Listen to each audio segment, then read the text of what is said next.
The day I stood up for a stranger, an unexpected connection.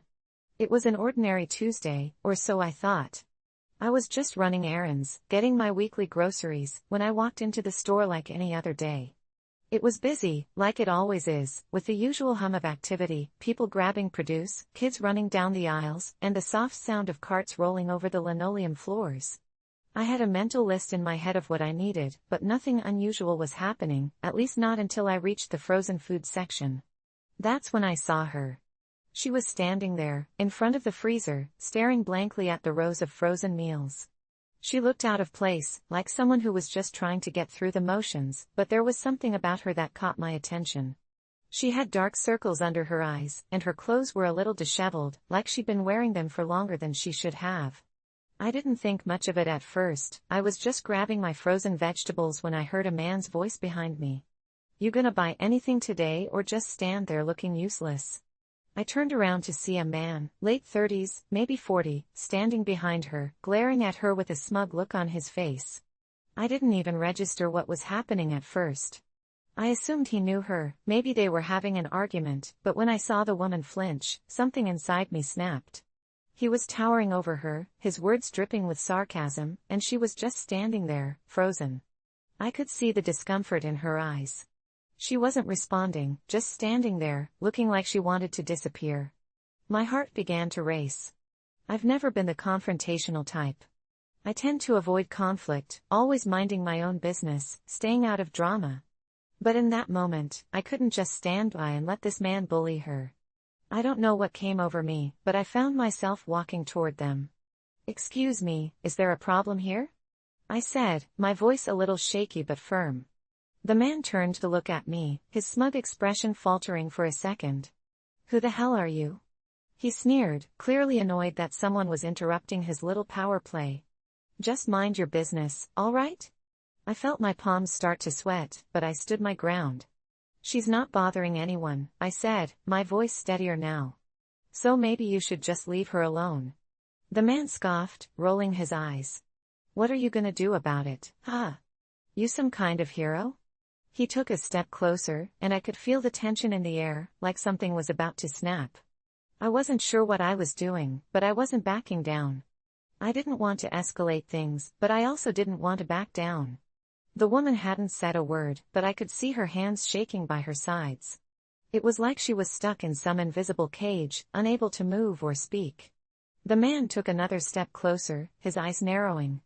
"You don't know who you're dealing with," he said, his voice low and threatening. "I could make your life miserable if I wanted to." I felt a cold chill run down my spine, but I couldn't back down now. "If you don't leave her alone, I'll call the manager," I said, my voice firm, though my insides were a mess. The man hesitated for a moment, probably deciding if it was worth it to continue his harassment. After what felt like an eternity, he scoffed, turned, and walked away, muttering under his breath. I stood there, frozen for a moment, still processing what had just happened. I had never confronted anyone like that before. I didn't know what had possessed me to act, but there was no denying that something in me snapped. When I turned to the woman, I expected her to be relieved, maybe even thank me, but instead, she just stood there, looking down at the ground. I didn't know what to do, so I just said the first thing that came to mind. "Are you okay?" I asked softly. She didn't respond right away, but after a few seconds, she nodded slowly. "Thank you," she said quietly, her voice barely audible. I didn't know what to do. I nodded, unsure of what else to say. "I'm sorry he treated you like that. No one should ever talk to you like that." She looked up at me then, her eyes red from unshed tears, and for the first time, I saw her smile, a small, broken thing, but it was there. "I appreciate it," she said, and I could hear the sincerity in her voice, but there was something else too. Something I couldn't quite place. I hesitated for a moment, then decided to try to lighten the mood. "Well, if you're ever in need of a superhero again, you know where to find me," I said with a weak chuckle. She gave a small laugh, but it didn't quite reach her eyes. "I'll keep that in mind," she said, still not looking directly at me. "Take care of yourself," I said before walking away, leaving her standing there, still staring at the freezer. As I continued my shopping, I couldn't shake the feeling that something wasn't right. The whole encounter had left me unsettled. It wasn't just the confrontation with the man, there was something about the woman's reaction that had stuck with me. She didn't seem grateful in the way I expected. She didn't even seem relieved. It was like my small act of kindness hadn't made much of a difference at all. Over the next few days, I kept thinking about her. I couldn't get her out of my head, even though I barely knew her. I kept wondering what had happened to her to make her so quiet, so distant. I didn't even know her name, but I wanted to help. I kept running the conversation over and over in my mind, trying to find some clue as to why she had seemed so disconnected. It wasn't just the confrontation with the man, it was her entire demeanor. She seemed like she had given up, like she was used to being invisible, to being ignored, to being treated like she didn't matter. And I couldn't stand the thought of that. I wasn't sure what I could do for her, but I wanted to try. A week later, I found myself walking into that same grocery store. I wasn't sure what I was hoping for, but I felt like I had to do something. Maybe I could find her again. Maybe I could help her, even if it was just a little bit. As I walked through the aisles, my eyes scanned the shoppers. And then, there she was, standing in the same spot by the freezer. I hesitated for a moment, unsure if I should approach her again. But something pushed me forward. I walked up to her slowly, unsure of how to start the conversation this time. She looked up when she noticed me, and this time, there was a faint smile on her face. "Oh, hey," she said softly. "It's you." "Yeah, it's me," I said, trying to sound casual. "I didn't expect to see you here again." She shrugged lightly. "I come here often," she said, her voice quieter than before. "I guess I just got used to it." I didn't know what to say, but I couldn't just leave it at that. "I was thinking about you the other day," I said, surprised at how honest I was being. She raised an eyebrow, clearly surprised.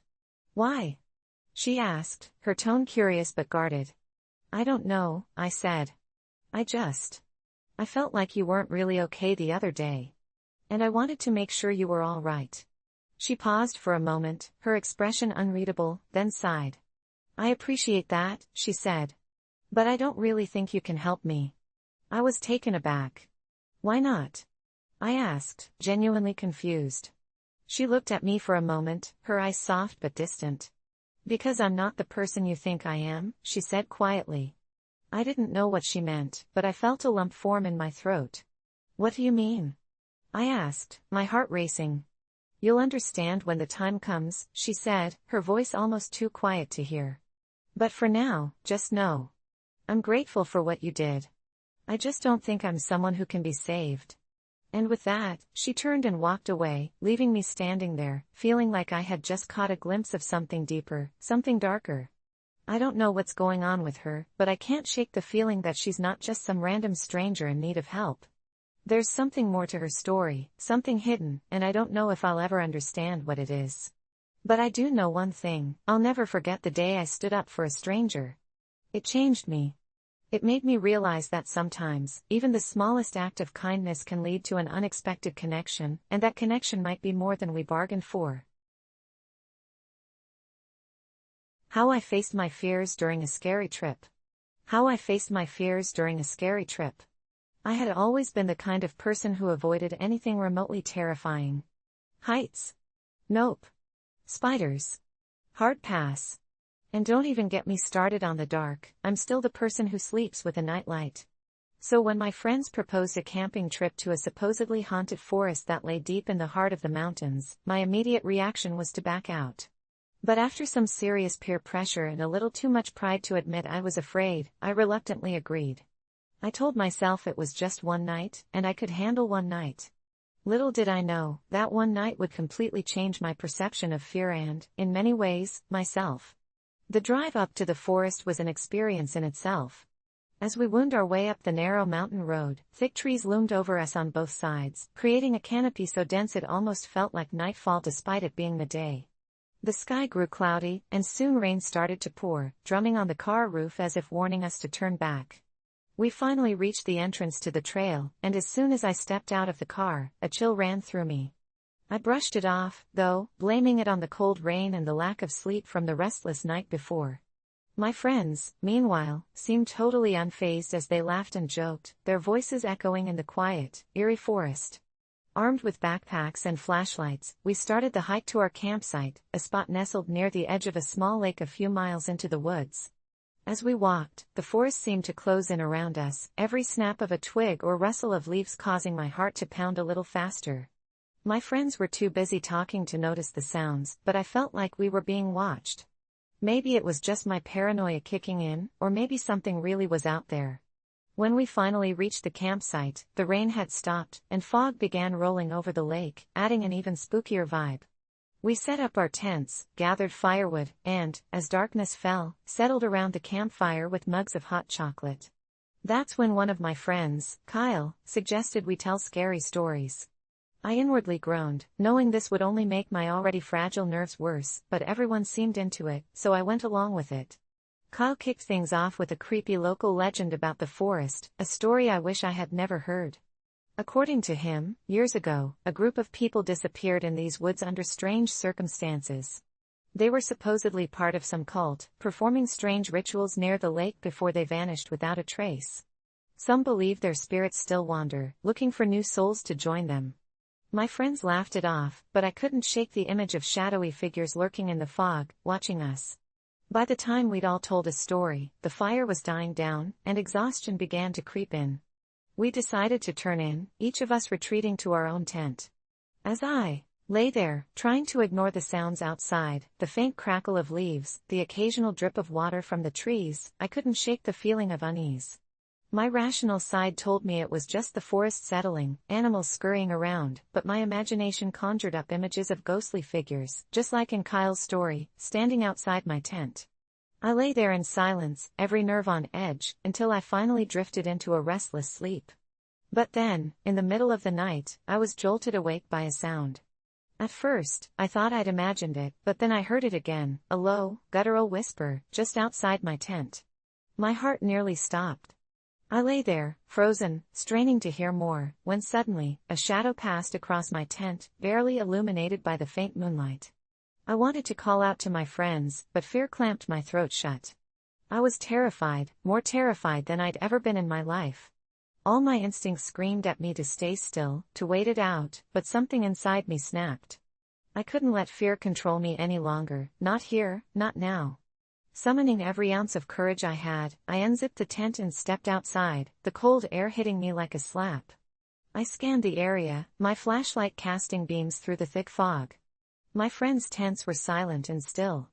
I was about to call out when I heard it again, that same whisper, low and garbled, seeming to come from the edge of the lake. Against my better judgment, I started walking toward it, each step feeling heavier, like I was wading through water. As I got closer to the lake, the fog thickened, making it hard to see. The whispers grew louder, and now they seemed to be coming from all directions, surrounding me. Just as I was about to turn back, I saw something, a figure standing on the edge of the lake, barely visible through the fog. I froze, the flashlight shaking in my hand. The figure turned, and I saw a face, but it wasn't quite right. The features were blurred, almost shifting, like I was looking at it through rippling water. Then it spoke, or maybe it was just another whisper, but I heard it as clear as day. "Why did you come here?" My heart hammered, and I felt a wave of fear so intense I thought I'd collapse. But something kept me rooted to the spot. "Who are you?" I whispered, barely able to get the words out. The figure tilted its head, studying me with eyes that seemed too dark, too empty. "We are the ones who stayed," it said, its voice an echo that seemed to come from within my own mind. I don't know what possessed me to keep talking, maybe desperation or the need to know, but I asked, "What do you want?" The figure's face twisted into something like a smile, though it was more disturbing than comforting. "Company," it whispered. "We're so lonely." Suddenly, there was a movement from behind me, and I spun around, only to see my friends standing there, their faces pale, their eyes wide with fear. Apparently, they had heard the whispers too and had woken up too. "Find me gone." They had followed the sound of my footsteps and were as terrified as I was. In that moment, the spell seemed to break. We turned and ran back to the campsite, not stopping until we were huddled around the dying embers of the fire, gasping for breath, our hearts pounding in our chests. No one said a word, but we all understood. We had seen something that defied explanation, something we couldn't rationalize or laugh off. As the first rays of dawn broke through the trees, we packed up in silence and hiked back to the car, each of us lost in our own thoughts. That drive home was the quietest I'd ever experienced, the memory of that night etched into my mind, too vivid to ignore. I haven't been back to that forest since, and I doubt I ever will. But sometimes, in the dead of night, when I'm alone, I swear I can still hear those whispers, faint and distant, calling me back to that lake, back to the fog, back to the ones who stayed. The time I gave advice and it backfired spectacularly. It was supposed to be a simple thing, giving a piece of advice to a friend, something I thought would help them. At the time, I had no idea how badly it would backfire.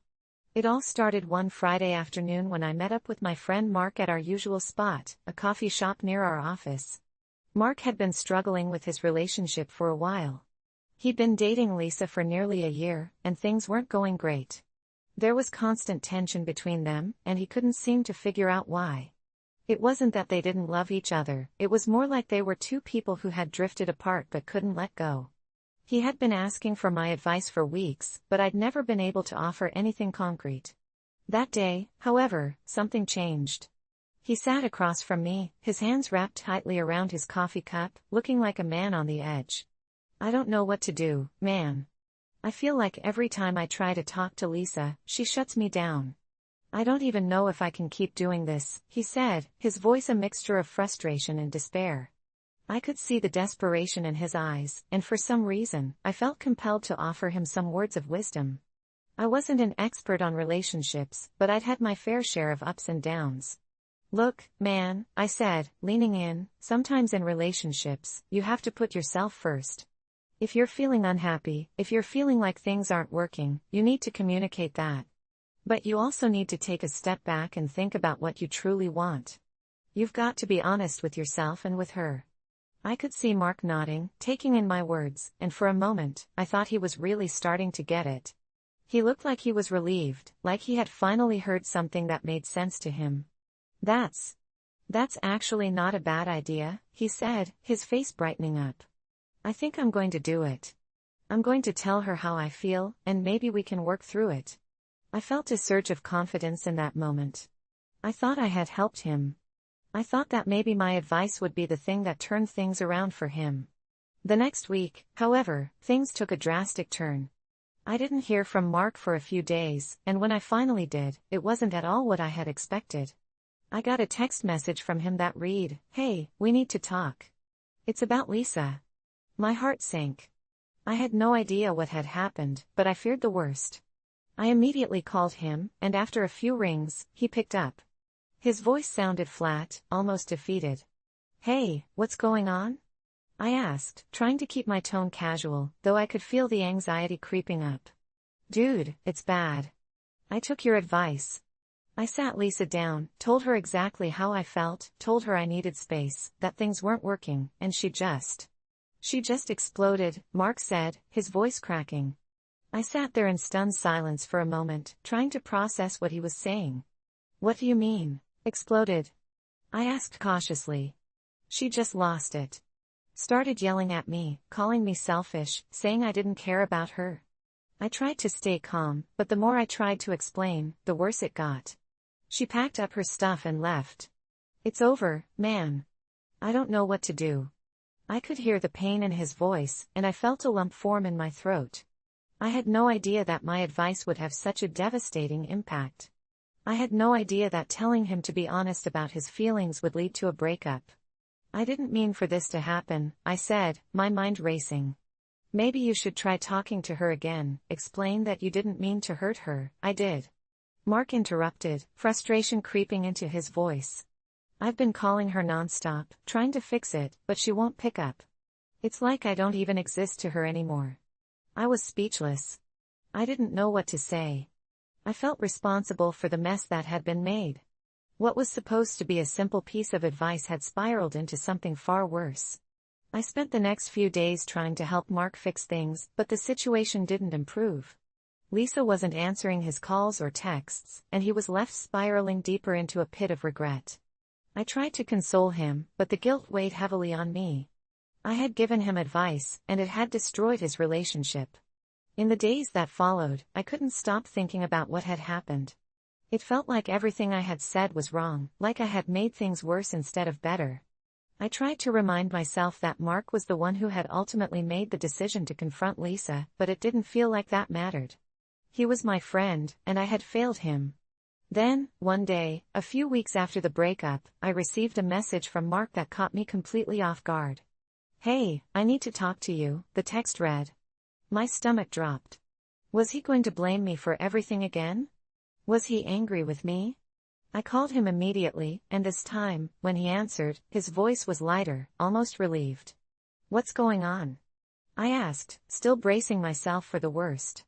"I know this sounds crazy, but I think I've figured it out," Mark said.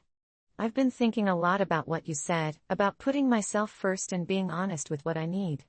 I didn't realize it before, but maybe I've been holding on to something that wasn't meant to be. Lisa and I weren't right for each other, and maybe that's why we were always fighting. I think I needed to hear what you said to finally see it."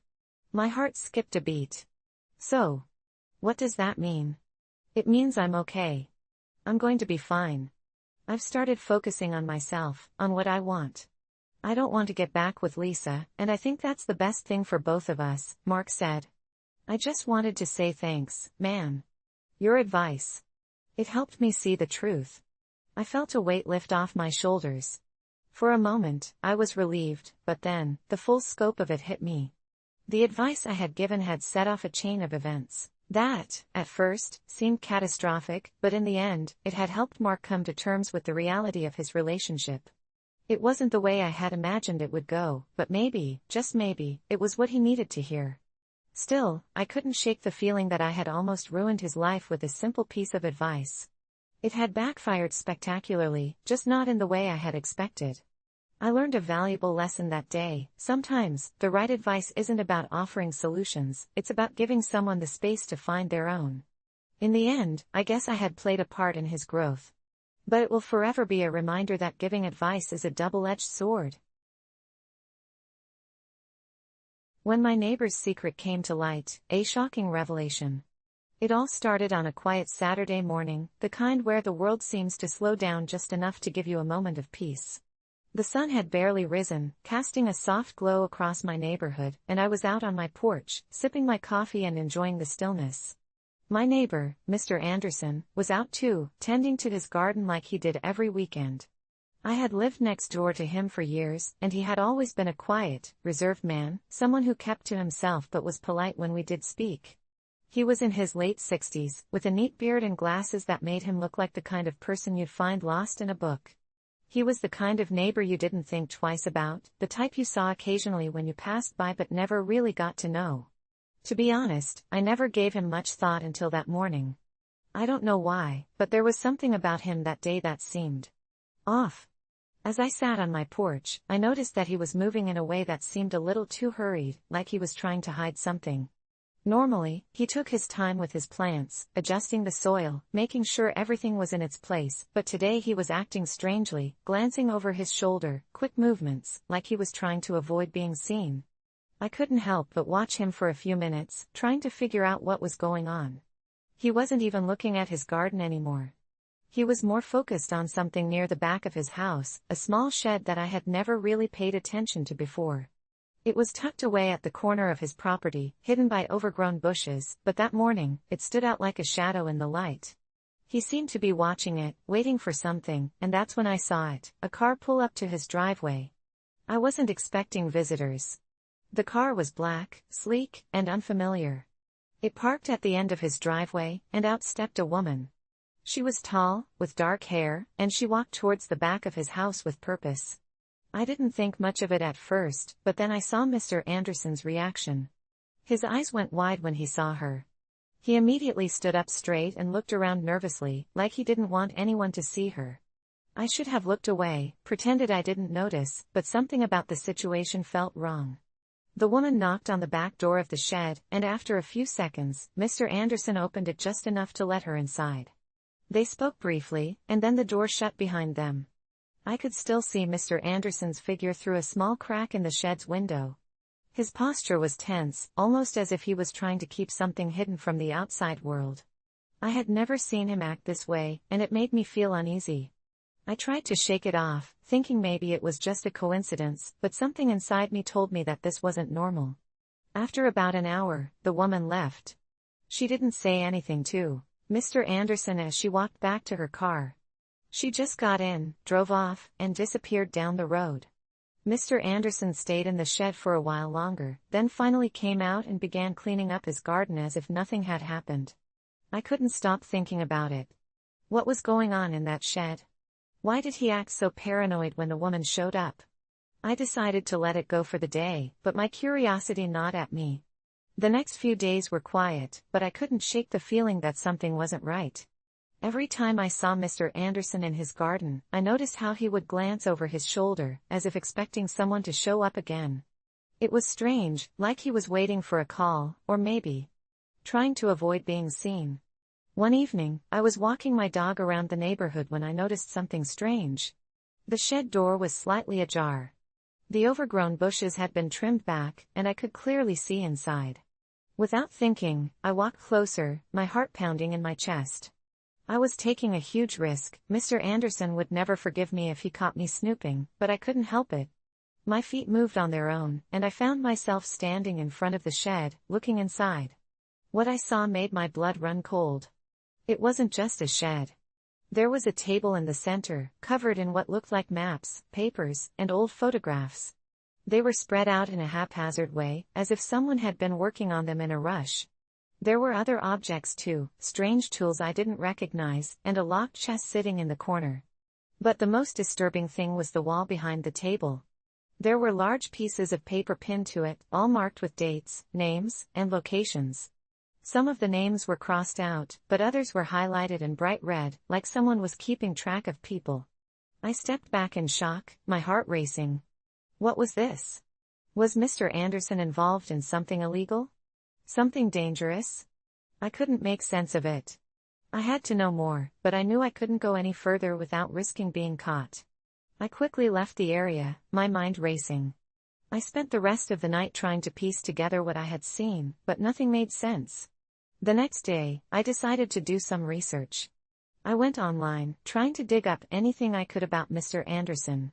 His name was common enough that I didn't find anything immediately, but I did stumble across something that caught my eye, an old news article from about 20 years ago. It was about a missing person case. A young woman had vanished without a trace, and the investigation had gone cold after several months. The woman's name was on one of the papers I had seen pinned to the shed's wall. I froze. Could it be? Was it possible that Mr. Anderson had something to do with the disappearance? I didn't want to believe it, but the evidence seemed to be pointing in that direction. Over the next few weeks, I couldn't stop thinking about what I had found. I was watching Mr. Anderson more closely now, noticing every small detail about his behavior. It wasn't just paranoia anymore, it was fear. He was afraid of something, and whatever it was, it had to do with those papers in the shed. I knew I had to confront him, but I didn't know how to even begin. Then, one night, everything changed. I was walking my dog when I saw a shadow move across Mr. Anderson's living room window. The lights were off, but there was enough moonlight for me to see that someone was in his house. My heart raced as I realized that I wasn't the only one watching him. I quickly rushed home, grabbed my phone, and called the police. I didn't know what was happening, but I knew I couldn't just stand by anymore. By the time the officers arrived, the shadow had vanished. Mr. Anderson was nowhere to be found, and the house was eerily quiet. The police searched the premises but found no signs of a break-in or anything unusual. They questioned me, but I couldn't provide much information other than what I had seen in the shed. They left, telling me there was nothing they could do unless I had more concrete evidence. The next morning, I woke up to a note on my doorstep. It was from Mr. Anderson. "I know you've been watching me," it read. "You don't understand what's at stake, but you'll learn soon enough. Leave it alone, or you'll regret it." My hands shook as I read the words. What had I gotten myself into? What was the secret Mr. Anderson was hiding, and why did he think I needed to stay away? I don't know what to do now. I feel like I'm on the edge of something much bigger than I ever expected. Something darker. And I don't know if I can walk away from it now. Aita for telling my sister her fiancé is a gold digger. I never thought I would find myself in the middle of a family feud, but here we are, and it all started with my sister's engagement. Ever since Mia got together with Jake, things have felt off. Jake is charming, handsome, and has this magnetic personality that draws people in, but something about him always felt disingenuous to me. I couldn't quite put my finger on it at first, but the more I observed their relationship, the more concerned I became. Mia has always been the type to wear her heart on her sleeve, and when she fell for Jake, she fell hard. She talked about him nonstop, showering him with love and admiration, and while I wanted to be happy for her, I couldn't shake the feeling that Jake was more interested in her money than in her. After a few months of watching their relationship unfold, I started to notice some troubling patterns. Jake would casually mention his financial struggles, how he was between jobs and how much he admired Mia's successful career as a graphic designer. At first, I tried to dismiss it as just a normal relationship, but then I heard him making comments about how Mia should treat them to nice dinners and vacations, which made my skin crawl. I had a feeling that he was living off her kindness and generosity, and it broke my heart to think that my sister might be getting taken advantage of. As time went on, I voiced my concerns to my parents, hoping they would see what I saw. But they shrugged it off, telling me I was just being protective and that I should give Jake a chance. I felt like I was screaming into a void, and my frustration only grew as Mia started planning their wedding. I was expected to stand by her side as a supportive sister, but I couldn't shake the feeling of dread. The more excited she became about the wedding, the more I feared what it would mean for her future. Finally, the day came when I could no longer hold my tongue. We were at a family dinner when Mia mentioned how much she loved Jake and couldn't wait to spend the rest of her life with him. I could feel my heart racing, and I knew I had to say something. I took a deep breath and blurted it out, "Mia, I think you should be careful. I really think Jake is a gold digger." The room fell silent, and the tension was palpable. Mia's face turned from joy to confusion, then to anger.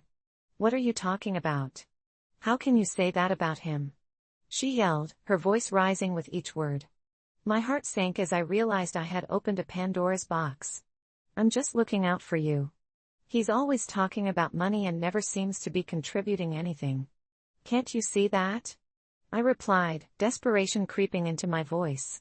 The argument escalated quickly, and before I knew it, my parents were trying to mediate, but Mia was having none of it. "You don't know him like I do. You're just jealous because I'm happy," she screamed, and I felt the sting of her words cut deep. The dinner ended in chaos, and I left feeling like a villain in my own family. Over the next few weeks, things between Mia and me became increasingly strained. She refused to talk to me, and when we did interact, it was icy and filled with resentment. I started to question my decision. Was I really being a protective sister, or was I just meddling in her life? I tried to reach out, to apologize for how things had escalated, but she wouldn't have it. Jake even got involved, sending me a text that read, "Stay out of my relationship." I felt like I was stuck in a nightmare, losing my sister to someone I believed was bad for her. Then one night, everything changed. I was scrolling through social media, looking for a distraction, when I stumbled upon a post on a local news site. It was a story about a couple who had recently become victims of a fraud scheme, and the man involved had a striking resemblance to Jake. My heart raced as I read the details. This man had been preying on women for their money, charming them into trusting him before vanishing with their savings. I immediately sent the article to Mia, hoping it would open her eyes. But instead of seeing it as a warning, she flew into a rage. "You're pathetic. You're just trying to ruin my life," she yelled over the phone. I felt crushed. All I wanted was to protect her. The weeks turned into months, and the rift between us grew. I was a stranger to my sister, and it hurt more than I could express. Then one fateful evening, I received a frantic call from my mom. "You need to come over now. Mia is upset, and I think Jake is about to leave her." My heart raced as I rushed over to their apartment.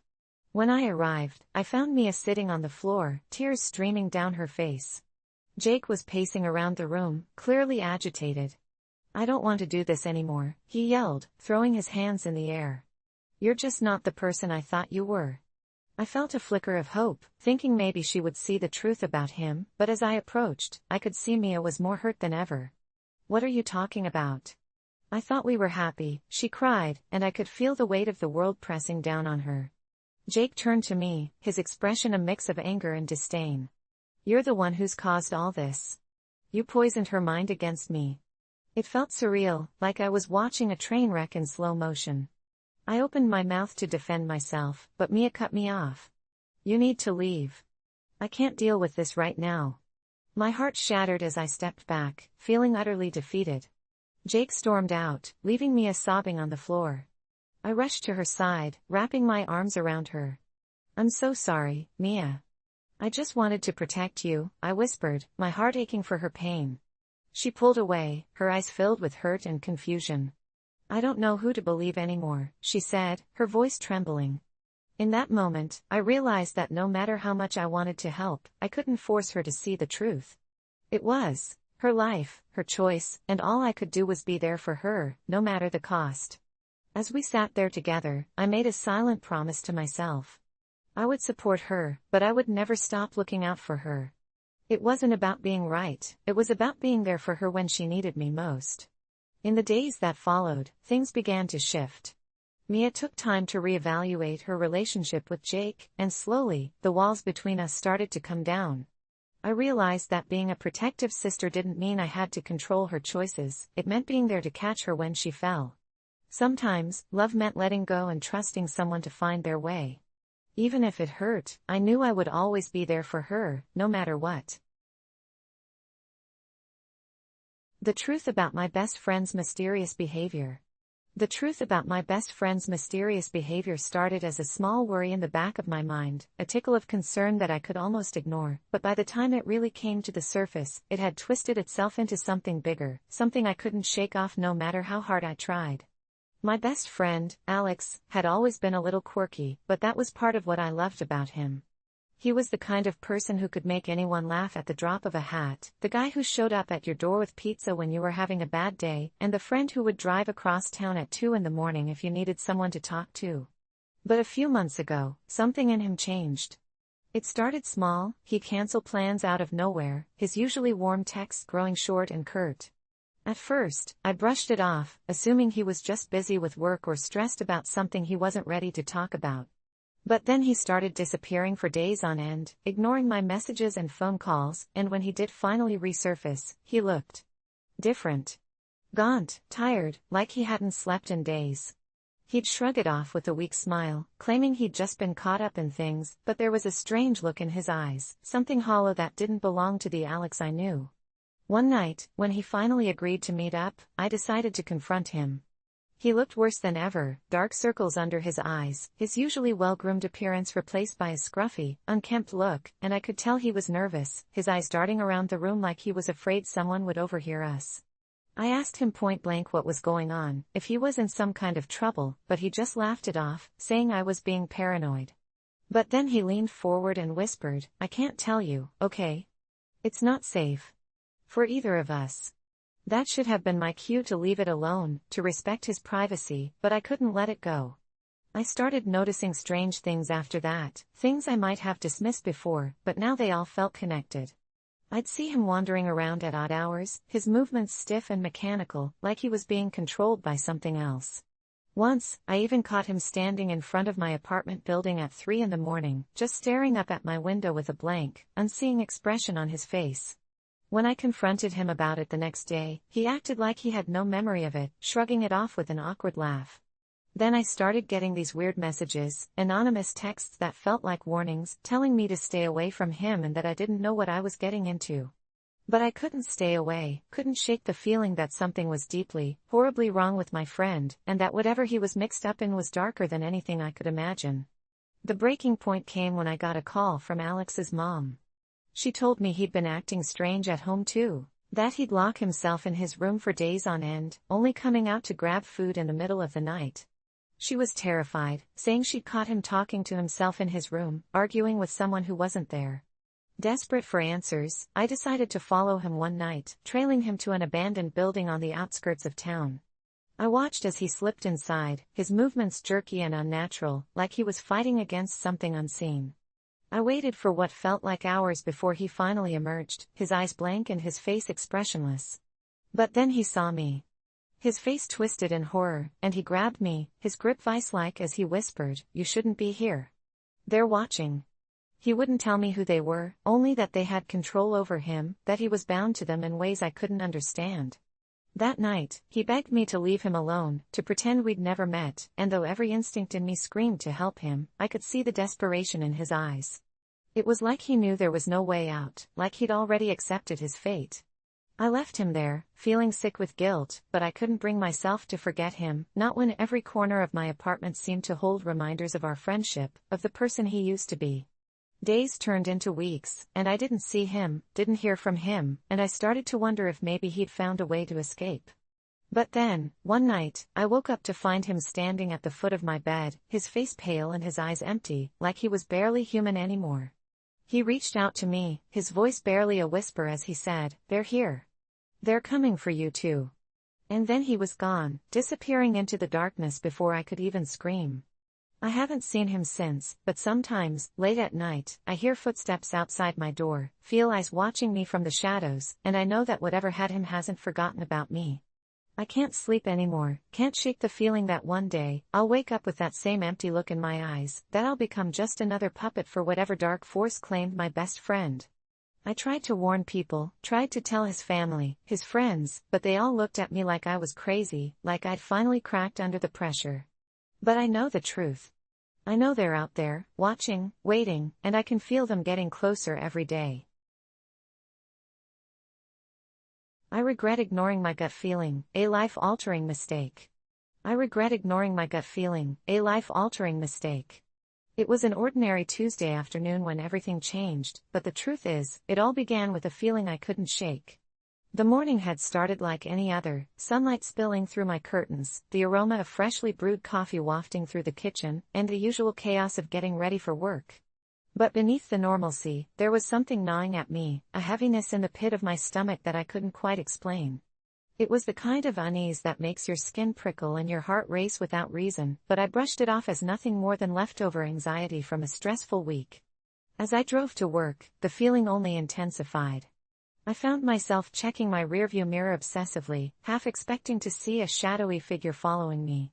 My hands were slick with sweat on the steering wheel, and I had to consciously remind myself to breathe. The unease stayed with me all through my morning meetings, making my thoughts scatter and my words stumble. My coworker Sarah noticed, her brows knitting together in concern. "You all right?" she asked, her voice gentle. I forced a smile and waved her off. "Yeah, just a weird feeling," I said, laughing awkwardly. She didn't look convinced, but she let it drop, and I wished I hadn't been so dismissive. By lunchtime, the unease had become a full-blown sense of dread. Every fiber of my being screamed that something was wrong, that I needed to get out of the office, away from something. But again, I ignored it. Rationality won out. What could possibly be wrong in the middle of the day, in the middle of a bustling city? Still, I couldn't bring myself to eat, the idea of food turning my stomach. I spent my lunch break staring out the window, watching people go about their lives, oblivious to the storm raging inside me. When my phone buzzed with a text from my mom, asking if I wanted to come by for dinner, I felt a pang of relief. Maybe some family time would calm me down. I promised her I'd be there by 6. The afternoon dragged on, my gut twisting tighter with each passing hour. It wasn't until the drive home that things truly spiraled out of control. Traffic was heavy, the kind of crawl that made every minute feel like an eternity. I was gripping the wheel so hard my knuckles turned white, the oppressive weight in my chest making it hard to breathe. Then, up ahead, I saw the flashing red and blue lights of a police blockade. My heart plummeted as I inched closer, my worst fears materializing before my eyes. A massive accident had occurred, a tangle of crushed metal and shattered glass, and as I strained to see what had happened, the feeling in my gut twisted into a sickening realization. It was a familiar car, crushed beyond recognition, the license plate barely visible but unmistakable. It was my mom's car. Panic washed over me in waves, my hands trembling so violently that I could barely keep the car steady. My ears were ringing, my mind struggling to comprehend what I was seeing. I pulled over to the side of the road, stumbling out of my car as if in a daze. My knees gave out, and I sank onto the gravel, my breath coming in shallow, ragged gasps. Emergency responders were everywhere, their voices muffled and distant, like I was hearing them through a wall of water. I managed to ask one of them, a paramedic with kind but weary eyes, if there had been any survivors. He looked at me, and the pity in his eyes told me everything I needed to know before he even opened his mouth. "I'm sorry," he said, and those two words shattered something deep inside me. My mom, the woman who had raised me, who had just texted me hours ago, was gone. The world blurred as grief consumed me, but beneath the sorrow was a burning sense of guilt. I had known, somehow. That gut feeling, the one I had brushed off as anxiety, had been a warning. A warning I hadn't heeded. If I had left work early, if I had listened, maybe I could have stopped her, maybe I could have saved her. The what-ifs and could-haves tormented me, an endless loop of regret. The days that followed were a blur of condolences and funeral arrangements. Friends and family gathered, their sorrowful expressions and whispered words blending into a cacophony of grief. I went through the motions, numb and hollow, but the feeling in my gut never went away. It stayed with me, a constant reminder of the price of ignoring my instincts. I stopped sleeping, haunted by dreams where my mom's face was just out of reach, her voice echoing in the darkness. "Why didn't you listen?" she asked, over and over, until I woke up gasping for air. The worst part was the moments when I almost forgot, when I'd pick up my phone to text her or walk into her house expecting to see her smile. The emptiness that followed those moments was crushing. Weeks passed, and I withdrew from everyone. Work became a distant memory, my once orderly life descending into chaos. I spent hours researching gut feelings, reading about the science behind intuition and how the brain processes danger. It was a futile attempt to make sense of what had happened, to understand why I hadn't listened to the one thing that could have saved her. One night, unable to bear the silence of my apartment any longer, I took a drive. The same route I had taken the day of the accident. The road was dark and empty, the memories lurking in every shadow. I pulled over at the spot where the accident had happened, now marked by a small memorial of flowers and photos left by friends and strangers alike. I got out of the car, the cold night air biting at my skin, and knelt beside the memorial. "I'm so sorry," I whispered, my voice breaking. Tears blurred my vision, and for the first time since the accident, I let myself cry. I wept for the loss, the guilt, and the gut feeling I had ignored. As I sat there, something strange happened. The air grew still, and a warmth enveloped me, a presence so familiar it made my heart ache. I closed my eyes, and for a fleeting moment, I could almost feel my mom's hand on my shoulder, her voice whispering, "It's not your fault." The warmth lingered, comforting and bittersweet, and then it was gone, leaving me shivering in the cold once more. But something had shifted. The regret would never leave me, and the guilt would never fully fade, but I realized then that my mom wouldn't want me to be trapped in that cycle of blame. I had made a mistake, one that had cost me dearly, but I was still here. I had to honor her memory by living, by finding a way to forgive myself, even if it felt impossible. As I drove home that night, the feeling in my gut was quiet, not the suffocating dread I had grown used to, but a gentle, guiding presence. I didn't know what lay ahead, but I promised myself that I would never ignore my instincts again, that I would trust the whispers of intuition that had once tried to save me. It wouldn't bring her back, but maybe, just maybe, it could bring me a sense of peace one day. I was shunned by my family for choosing my passion. I was shunned by my family for choosing my passion. I still remember the day I told them, sitting around the dinner table with that uncomfortable silence hanging in the air. My mother was the first to speak, her voice trembling as she asked if I was serious, if I had truly made up my mind. My father wouldn't even look at me. My siblings sat there, eyes down, knowing what was coming but powerless to stop it. I had spent years suppressing my dreams, working in the family business, trying to be the son they wanted, the son who would carry on the legacy and make them proud. But it was suffocating, like being trapped in a life that wasn't mine, a life built on expectations that I'd never wanted for myself. So, when I finally told them that I was leaving, that I was done following their rules, their plans, their dreams, the air turned thick with tension, and I could feel their disappointment like a weight pressing down on me. They thought I was throwing my life away, abandoning everything they'd built, everything they'd sacrificed to give me, for something they saw as a foolish hobby, a fleeting obsession. But it wasn't a hobby to me, it was everything I'd ever wanted, the only thing that made me feel alive. I thought they'd understand, thought that maybe, just maybe, they'd support me, even if they didn't fully agree. But I was wrong. That night, my father told me that if I left, I was no longer part of the family, that I was dead to them. His words hit me like a punch to the gut, and I could feel my heart breaking, splintering under the weight of his anger and disappointment. My mother just cried, begging me to reconsider, to think about what I was giving up. My siblings sat in silence, their faces blank, their eyes refusing to meet mine. It was like I'd become a stranger, an outsider in my own home. When I packed my bags, there were no goodbyes, no tearful farewells. They just watched as I walked out the door, their faces cold, unfeeling. I tried to convince myself that they'd come around, that they'd see how happy I was, how much this meant to me, but as days turned into weeks, and weeks turned into months, the silence from them became deafening. They didn't call, didn't write, didn't check in to see if I was okay. It was like I'd never existed.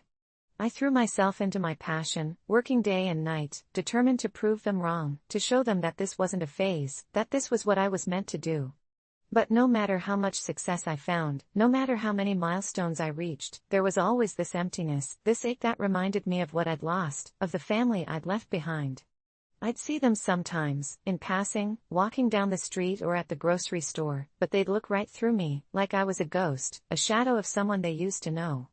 The pain was unbearable, this feeling of being invisible, of being nothing more than a memory they'd chosen to erase. Then one night, I got a call from my sister, the first time I'd heard her voice in over a year. She sounded scared, her voice trembling as she told me that something was wrong, that our father was sick, that he didn't have much time left. My heart sank, the pain of the past year rushing back in a wave of guilt and regret. I wanted to go to him, to be there for him, to tell him that I was sorry, that I'd never meant to hurt him. But when I showed up at the hospital, my mother looked at me with a hatred I'd never seen before. She told me that I wasn't welcome, that I had no right to be there, that I'd given up my place in the family the day I'd walked out that door. I tried to explain, tried to make her understand that I was still their son, that I still loved them, but she wouldn't listen. She told me that I was selfish, that I'd broken their hearts, that I'd torn the family apart with my choices. I felt like I was drowning, suffocating under the weight of her words, her anger, her bitterness. My siblings wouldn't even look at me, their faces blank, cold, like they didn't know me. I was alone, standing in that sterile hospital hallway, the sounds of machines and distant voices echoing around me, and I realized that I had truly lost them, that they had cast me out, that I was nothing to them. In that moment, I felt a darkness settle over me, a hollow emptiness that I knew would never go away. I walked out of that hospital feeling like a part of me had died, like I'd lost a piece of my soul that I'd never get back. I went back to my life, to my passion, to the thing that had given me purpose, but it felt empty, meaningless. I'd spent so long trying to prove myself, trying to show them that I was more than their expectations, but in the end, I'd lost everything that had ever mattered to me. I don't know if I'll ever see them again, don't know if they'll ever forgive me. But I do know that the pain of being shunned, of being cast out by the people who were supposed to love me unconditionally, is something I'll carry with me for the rest of my life. And every night, as I lie awake, haunted by memories of the family I once had, I wonder if it was all worth it, if following my passion was worth the price I paid. A work crisis turned friendship into a rivalry. A work crisis turned friendship into a rivalry began innocently enough, starting with a crisis at work that none of us saw coming, especially not me and my best friend, Jake, who'd been my partner in crime since day one. We'd started together at the company, working late nights, pulling each other up when things got rough, sharing laughs over beers after long days, even talking about our dreams of moving up together, maybe someday starting a business of our own. Our friendship felt rock solid, a rare kind of bond I never thought could be touched by something as superficial as office politics. But then, everything changed in a single email that sent the office into a frenzy. It came from the CEO, announcing that the company was going through a major restructuring, and with it came whispers of job cuts, demotions, and a desperate scramble for survival. Jake and I tried to keep cool, but when we found out that our manager was getting laid off and one of us would be chosen to replace her, that's when things started to shift. I could feel the tension building between us, even though neither of us wanted to admit it. At first, we tried to joke about it, saying we'd let the company decide and that it wouldn't come between us, but deep down, I felt this simmering fear that Jake might want the position just as much as I did. The next day, our supervisor pulled us aside separately to discuss our qualifications and future goals, and I found myself, for the first time, talking about Jake as competition. It felt wrong, like I was betraying him, but when the supervisor hinted that the decision might come down to who was willing to step up more aggressively, I felt this strange rush, a drive to prove myself even if it meant going up against my friend. After that, things started to spiral. We stopped talking as much, our once easy banter replaced by awkward silences and forced smiles, each of us pretending we weren't feeling the pressure. The worst part was how subtle it all was, small moments of tension, glances that lingered a little too long, the way we both started staying late at the office, each of us pretending it was for the love of the job, but knowing deep down we were both trying to make an impression. One night, I walked past his desk and saw him working on a project that, technically, wasn't even his to handle, it was part of my workload. When I confronted him, he just shrugged and said he was only trying to help, but I could hear the smugness in his voice, like he was trying to prove he could do my job better than me. After that, everything became a competition: who could get to work earlier, who stayed later, who could take on more assignments. I tried to tell myself I wasn't being petty, that I was just doing my best, but each time I saw Jake outdoing me, something inside me twisted, a bitter resentment I couldn't ignore. Then came the project proposal. It was a high-stakes presentation. That would decide who got the promotion, and we were both given the opportunity to pitch our ideas. I spent countless hours on mine, perfecting every detail, going over every slide, rehearsing until I knew it by heart. The night before the presentation, I got an email from Jake, saying he'd accidentally seen my proposal when he borrowed my laptop earlier in the week, and he wanted to give me some feedback. His words were passive-aggressive, little jabs disguised as helpful suggestions, and it was clear he'd gone through every slide, picking it apart in a way that felt less like advice and more like sabotage. I stayed up all night rewriting the entire thing, fueled by anger and exhaustion, knowing he'd probably be doing the same. The next morning, as we both stood in the conference room waiting for our turn, I could see the change in him. He looked at me like a stranger, his eyes cold and calculating, and for a moment, I felt like I was looking at someone I didn't even know. When he gave his presentation, he was confident, polished, hitting all the points I'd known he'd emphasize, and when he finished, he shot me a look that was half smirk, half dare, like he was daring me to top it. I gave my presentation with everything I had, pouring my heart into it, trying to remind myself that I was just as capable as he was, but by the end, I felt this hollow pit in my stomach, like I'd just fought a battle I never wanted to fight. The decision came the next day. Our boss called us in, congratulated us both on our hard work, and then told us the promotion would go to Jake. I forced a smile, congratulated him, but the bitterness in my voice was impossible to hide. After that, things went downhill fast. Jake started treating me like an underling, throwing his weight around, delegating tasks to me with this condescending tone, like he'd forgotten we were ever equals. I tried to keep my head down, tried to remind myself that he'd earned it, but every day, the resentment grew. I started noticing things, small slights, tasks he'd assigned to me that were impossible to complete in the time he'd given, public criticisms that felt personal, like he was deliberately trying to undermine me. I knew he was testing me, pushing me to see how far I'd let him go, and I hated that I was letting him get to me. One night, after a particularly brutal meeting where he'd humiliated me in front of everyone, I confronted him, cornering him in the break room. We argued, our voices low and tense, the air thick with years of unspoken resentment that had finally come to the surface. He accused me of trying to sabotage him, of being jealous of his success, and I accused him of betraying our friendship, of using me as a stepping stone. The argument ended with him storming out, leaving me standing there, feeling like I'd lost more than just a job. After that, we stopped speaking entirely.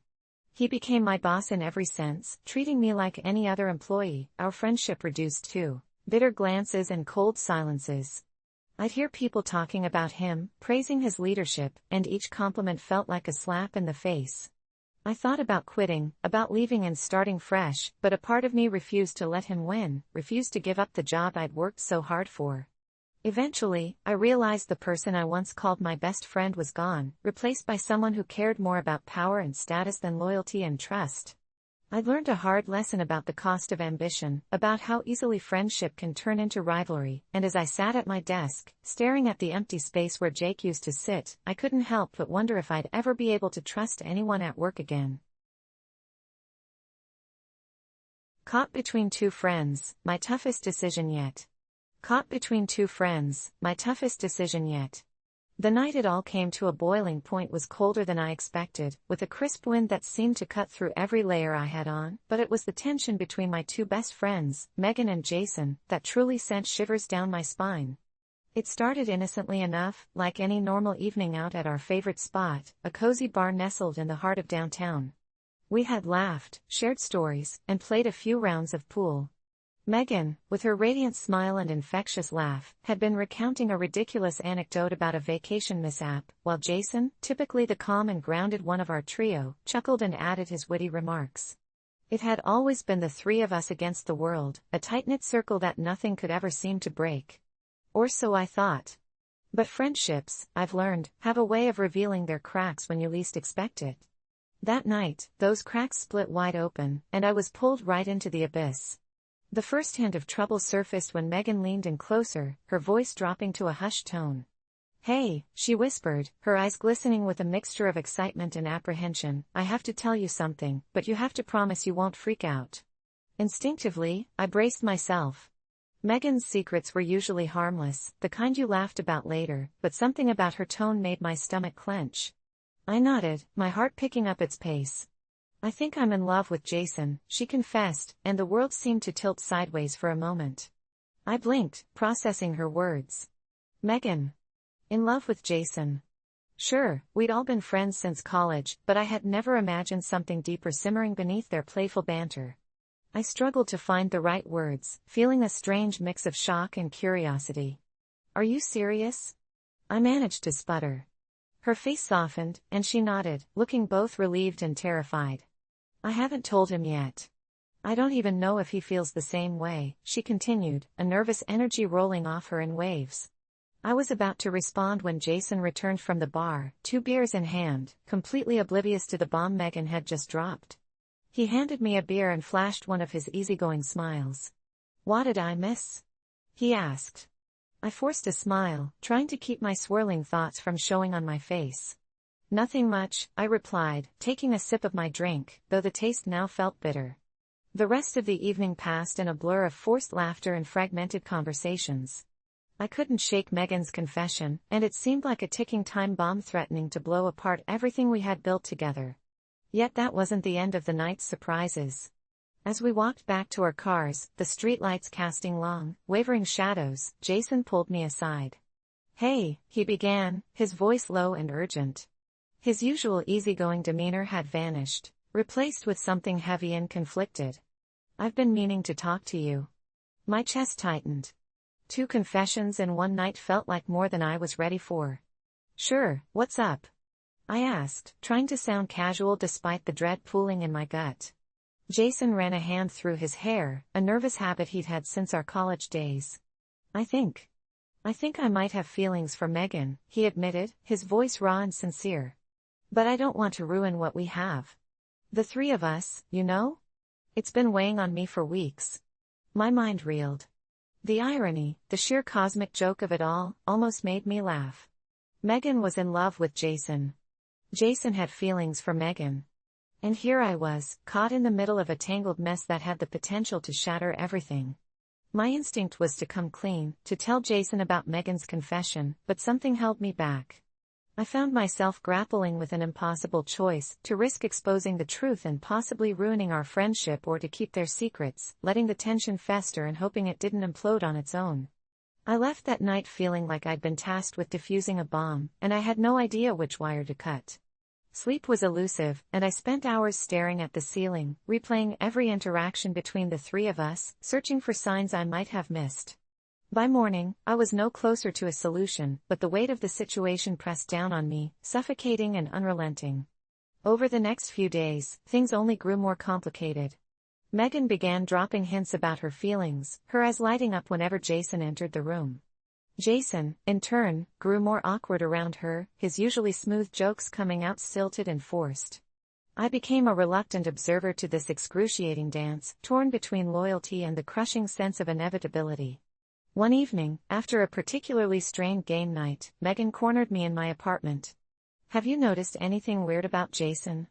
she asked, her brow furrowed in concern. He's been acting different lately. I couldn't lie to her, not after everything we'd been through together. But telling her the truth felt like pushing the first domino in a chain reaction I couldn't stop. "Megan," I began, my voice cracking, "there's something I need to tell you." Her eyes widened, and I took a deep breath, preparing to spill everything. But before I could, my phone buzzed with a text from Jason. "Can we talk? It's urgent." The timing was too perfect, too cruel, like the universe was testing just how much pressure I could take before I snapped. Megan must have seen the conflict on my face because she stepped back, her expression shifting from curiosity to hurt. "You know something, don't you?" she accused, her voice trembling. "What is it?" My heart pounded. The moment of truth had arrived, and I was about to make a decision that would either bind us closer or blow us apart. "Megan, Jason." I started, but the words caught in my throat.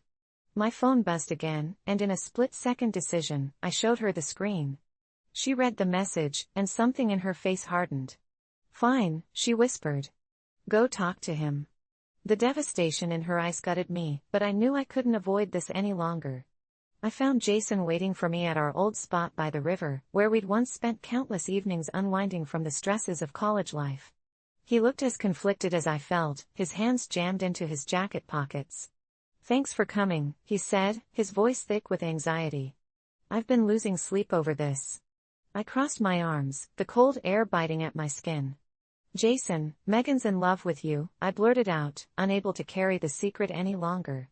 His eyes widened, a mixture of relief and disbelief flashing across his face. "She is," he whispered. I nodded, feeling a strange mix of hope and dread. "She told me the other night, but she's terrified of ruining our friendship." He ran a hand over his face, processing the revelation. "I feel the same way about her," he admitted, his voice breaking. "But what if we try, and it all falls apart? What if we lose everything?" The vulnerability in his eyes, the genuine fear of losing our bond, made my chest ache. "I can't tell you what to do," I said softly. "But hiding how you feel isn't sustainable. You have to talk to her." Jason stared out at the river, the moonlight reflecting off the dark water. "And what about you?" he asked. "Where does this leave you?" I shrugged, feeling a bittersweet sense of acceptance. "I'll always be your friend," I replied, though my voice wavered. "Even if things change." That night, Jason and Megan finally had the conversation they both dreaded and needed. I watched from the sidelines, my heart heavy but hopeful. The aftermath wasn't perfect, and our friendship would never be the same. But sometimes, the hardest decisions lead to the most honest outcomes, and in the end, I'd like to think we all learned something about love, loyalty, and the courage it takes to face the truth. The unlikely friendship that changed my life. It's strange how life works sometimes, how we cross paths with people who seem completely unrelated to us, and yet, they end up changing everything. This story starts with a mistake, a misunderstanding that turned into something far more profound than I could have ever imagined. I'm not sure when I first noticed her. To be honest, I didn't pay much attention to anyone around me at that time. I was going through the motions of life, working long hours, trying to build a career, dealing with the stress that comes with constantly striving to be better than everyone else. That's when I met her. Her name was Kate, and she was nothing like the people I normally surrounded myself with. I remember the first day she came into the office, looking all disheveled and frazzled, like she'd just rolled out of bed and into work. I'd never seen anyone so unkempt and carefree in such a professional environment. Most people would have been mortified, but not Kate. She walked in like she owned the place, with a kind of ease and confidence that I couldn't understand. Her reputation didn't help either. People would whisper about her, always something about how she was a little too quirky or a little too unpredictable. I had heard rumors, but I didn't pay them much attention. I was too busy with my own life, my own ambitions, to care about anyone else. But it was hard to ignore her completely. She had this energy, this contagious enthusiasm that somehow made everything feel lighter when she was around. People were drawn to her, even the most serious, no-nonsense people in the office. I kept my distance. I was never the type to let someone like her into my world.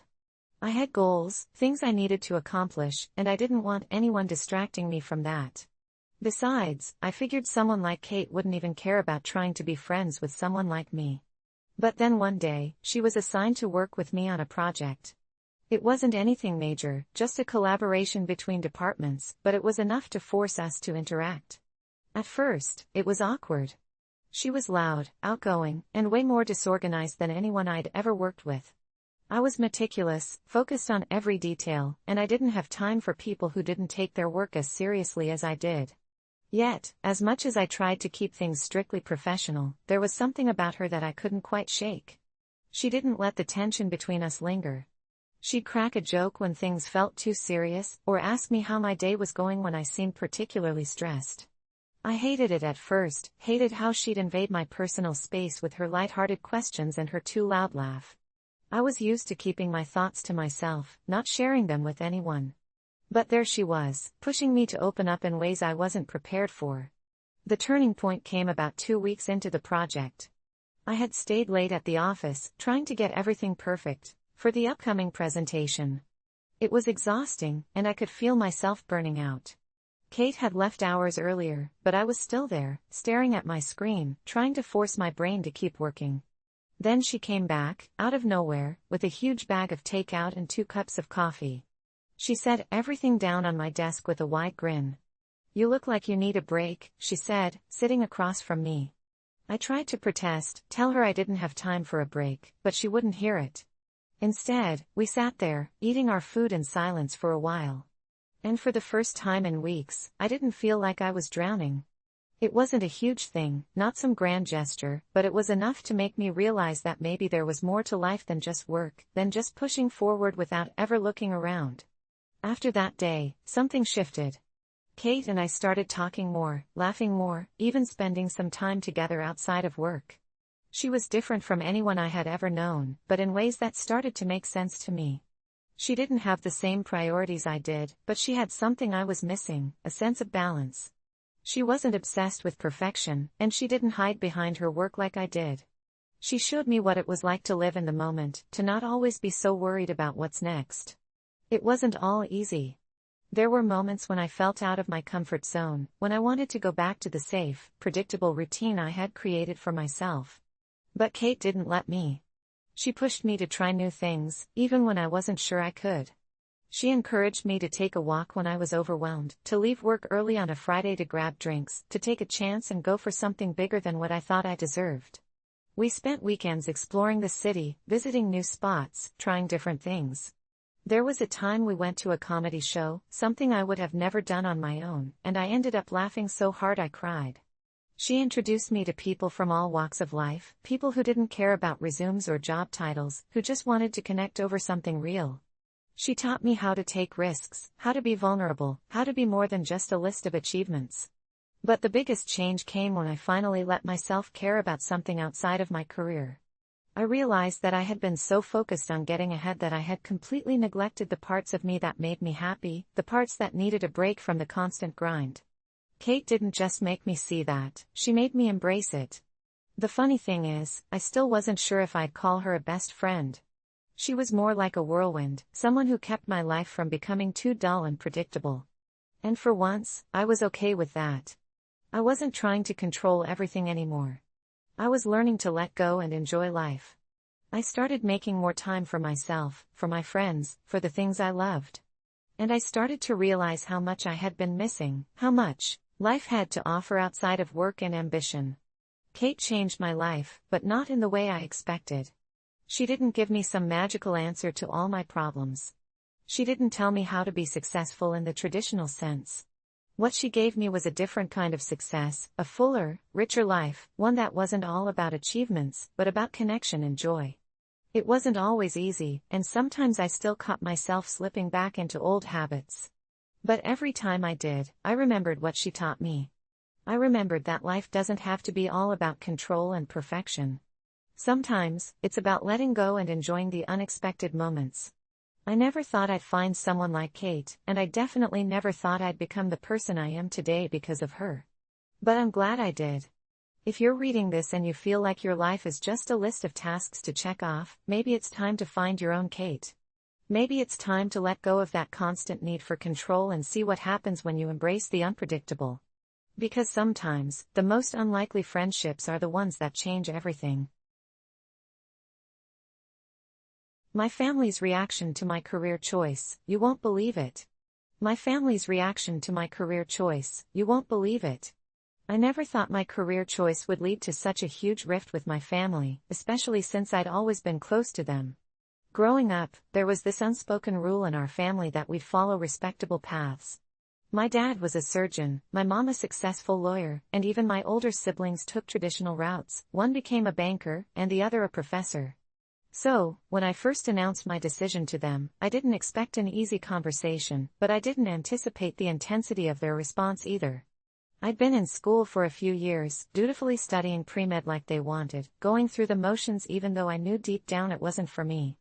Every biology lecture, every chemistry lab, and every hour spent buried in medical textbooks felt like I was sinking further away from myself.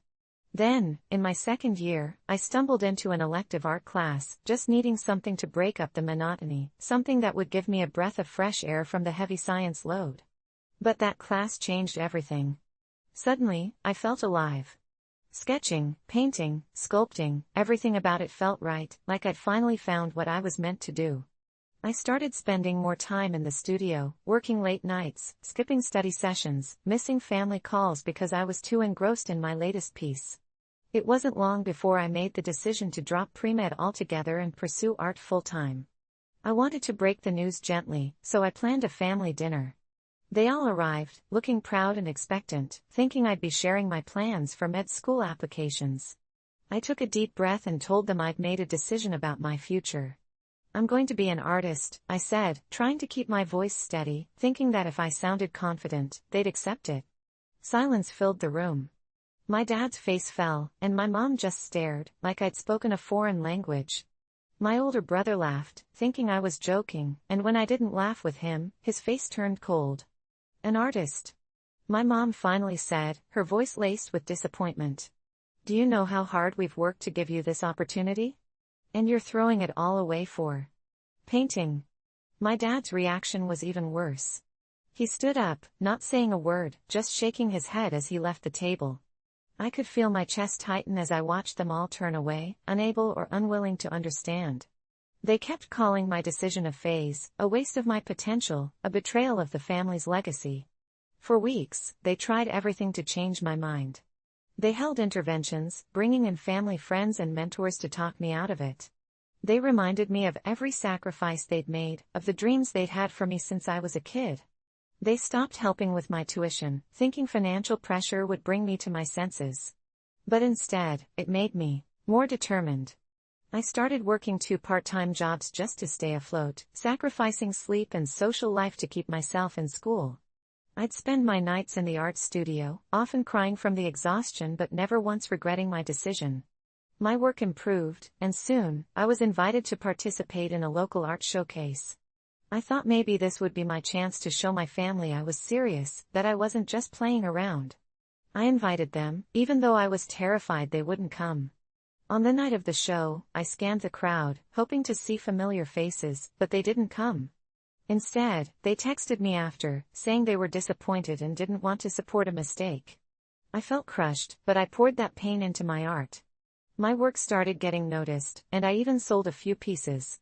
A well-known gallery offered to feature me, and for the first time, I felt a flicker of hope that maybe I'd prove them wrong. Months passed, and I continued to struggle, balancing work, school, and my art. Then, one evening, as I was preparing for my gallery debut, my mom showed up at my apartment unannounced. She looked around at my cramped space, at the walls covered in my art, and she looked tired, like she'd finally come to terms with the reality of my choice. We had a long talk that night. She didn't apologize, but she did ask questions, for the first time trying to understand why this mattered to me. You were supposed to be our success story, she whispered, as if talking to herself more than to me. We thought you'd make us proud. Her words stung, but I took a deep breath and told her how art made me feel, how it filled a part of me that nothing else ever had, and how much I wished they could be proud of me for following my own path, not theirs. She didn't say much when she left, but I could tell something had shifted. She didn't mention my career again, and for the next year, there was a tense but quieter acceptance. My dad and siblings still kept their distance, barely acknowledging my art or my progress. It wasn't until the gallery debut that things changed. I'd sent invitations to everyone, not expecting any of them to come. But to my shock, they showed up, dressed in their best, looking awkward and uncomfortable in the art world setting. As they walked through the gallery, seeing my work hung proudly on the walls, I saw them glancing at each other, whispering, pointing at pieces, recognizing bits of our family history woven into my paintings. One of my pieces, a large, bold canvas representing my journey and struggles, seemed to catch my dad's attention. He stood in front of it for a long time, just staring, and I could see his eyes softening, the disappointment easing just a little. After the show, he approached me, and for the first time, he looked at me not with judgment, but with a hint of respect. "You really made something of yourself," he said quietly. It wasn't an apology, and it didn't erase the years of tension, but it was a start. My family still doesn't fully understand my choice, and they may never see art the way I do, but now they're beginning to accept that my path, while different, is just as valid as theirs. And in that small step, I found a strange kind of peace.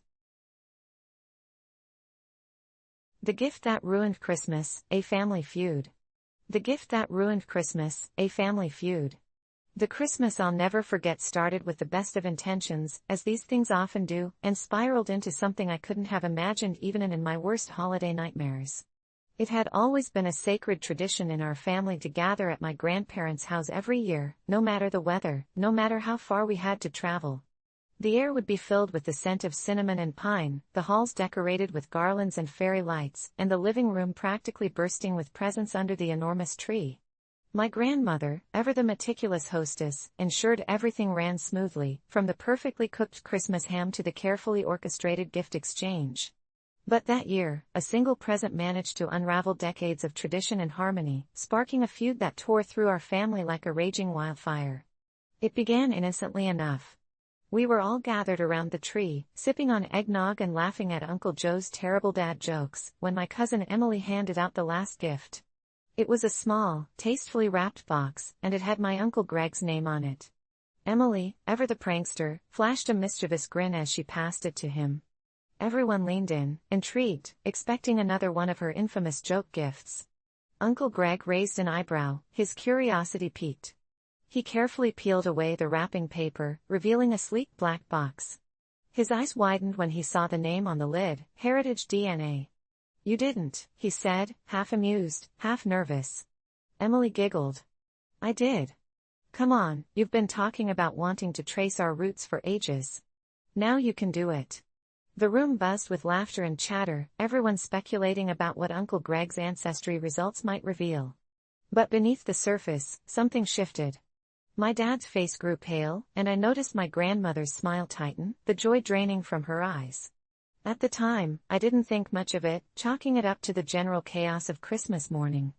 But the tension that settled over the room was thick enough to cut with a knife. Uncle Greg chuckled awkwardly, putting the box aside. "Thanks, Emily.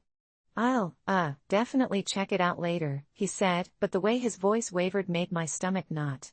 For a moment, the festivities resumed, though with an odd undercurrent of unease. But when my grandmother suddenly excused herself and disappeared into the kitchen, my dad followed her, his brow furrowed with concern. The rest of us exchanged uneasy glances, unsure if we should intervene or pretend nothing was wrong. Being the nosy person I am, I decided to investigate. I quietly made my way to the kitchen, careful not to draw attention to myself, and listened in on their hushed conversation. "How could she do this?" my grandmother was saying, her voice cracking. "After everything we've worked to keep hidden." "Mom, calm down," my dad whispered, though he sounded anything but calm. "We don't even know if he'll go through with it. It might mean nothing. Or it could mean everything," my grandmother snapped. "Our whole family. It could all come crashing down." My heart raced, and I stepped back, trying to process what I'd just overheard. Hidden secrets. A family history they were desperate to keep buried? It was like something out of a soap opera, but this was real, and it was happening right in front of me. When I returned to the living room, the atmosphere had grown even frostier. Uncle Greg, oblivious to the drama unfolding in the kitchen, was laughing with my aunts and uncles, but it felt forced, like everyone was trying too hard to maintain the facade of Christmas cheer. Later that evening, after dinner, the tension boiled over. My dad pulled Uncle Greg aside, and I saw them talking in the corner, their voices growing louder with each passing minute. "Just don't do it," my dad was saying, his voice tinged with desperation. "You don't know what you're getting into." Uncle Greg's face darkened. "What's your problem?" he snapped. "It's a harmless test. I just want to know where we come from. Why are you acting so weird?" My dad's jaw clenched, and he glanced nervously around the room, where the rest of the family was pretending not to listen. "It's not harmless," he hissed. "There are things better left buried." The room fell silent, all eyes on the two of them. Emily, looking horrified, tried to interject. "Guys, I didn't mean to start anything. It was just a gift, for fun." But my dad wasn't listening. "You have no idea what kind of damage this could do," he said, his voice breaking. Uncle Greg glared at him, his fists clenched. "What are you so afraid of?" he demanded. "What are you hiding?" And then, to everyone's shock, my grandmother stormed into the room, her face pale and eyes blazing. "Enough," she shouted, her voice trembling with anger and something that looked like fear. "If you must know the truth, then fine. But don't say I didn't warn you." The room fell into stunned silence. Even the youngest kids, who had been playing with their new toys, stopped and stared. My grandmother took a deep breath, and I could see the weight of whatever secret she was about to reveal pressing down on her. "Years ago," she began, her voice wavering, "before any of you were born, there was a situation. A mistake, one that could have ruined us. We thought we'd put it behind us, but this DNA test, it could bring everything back."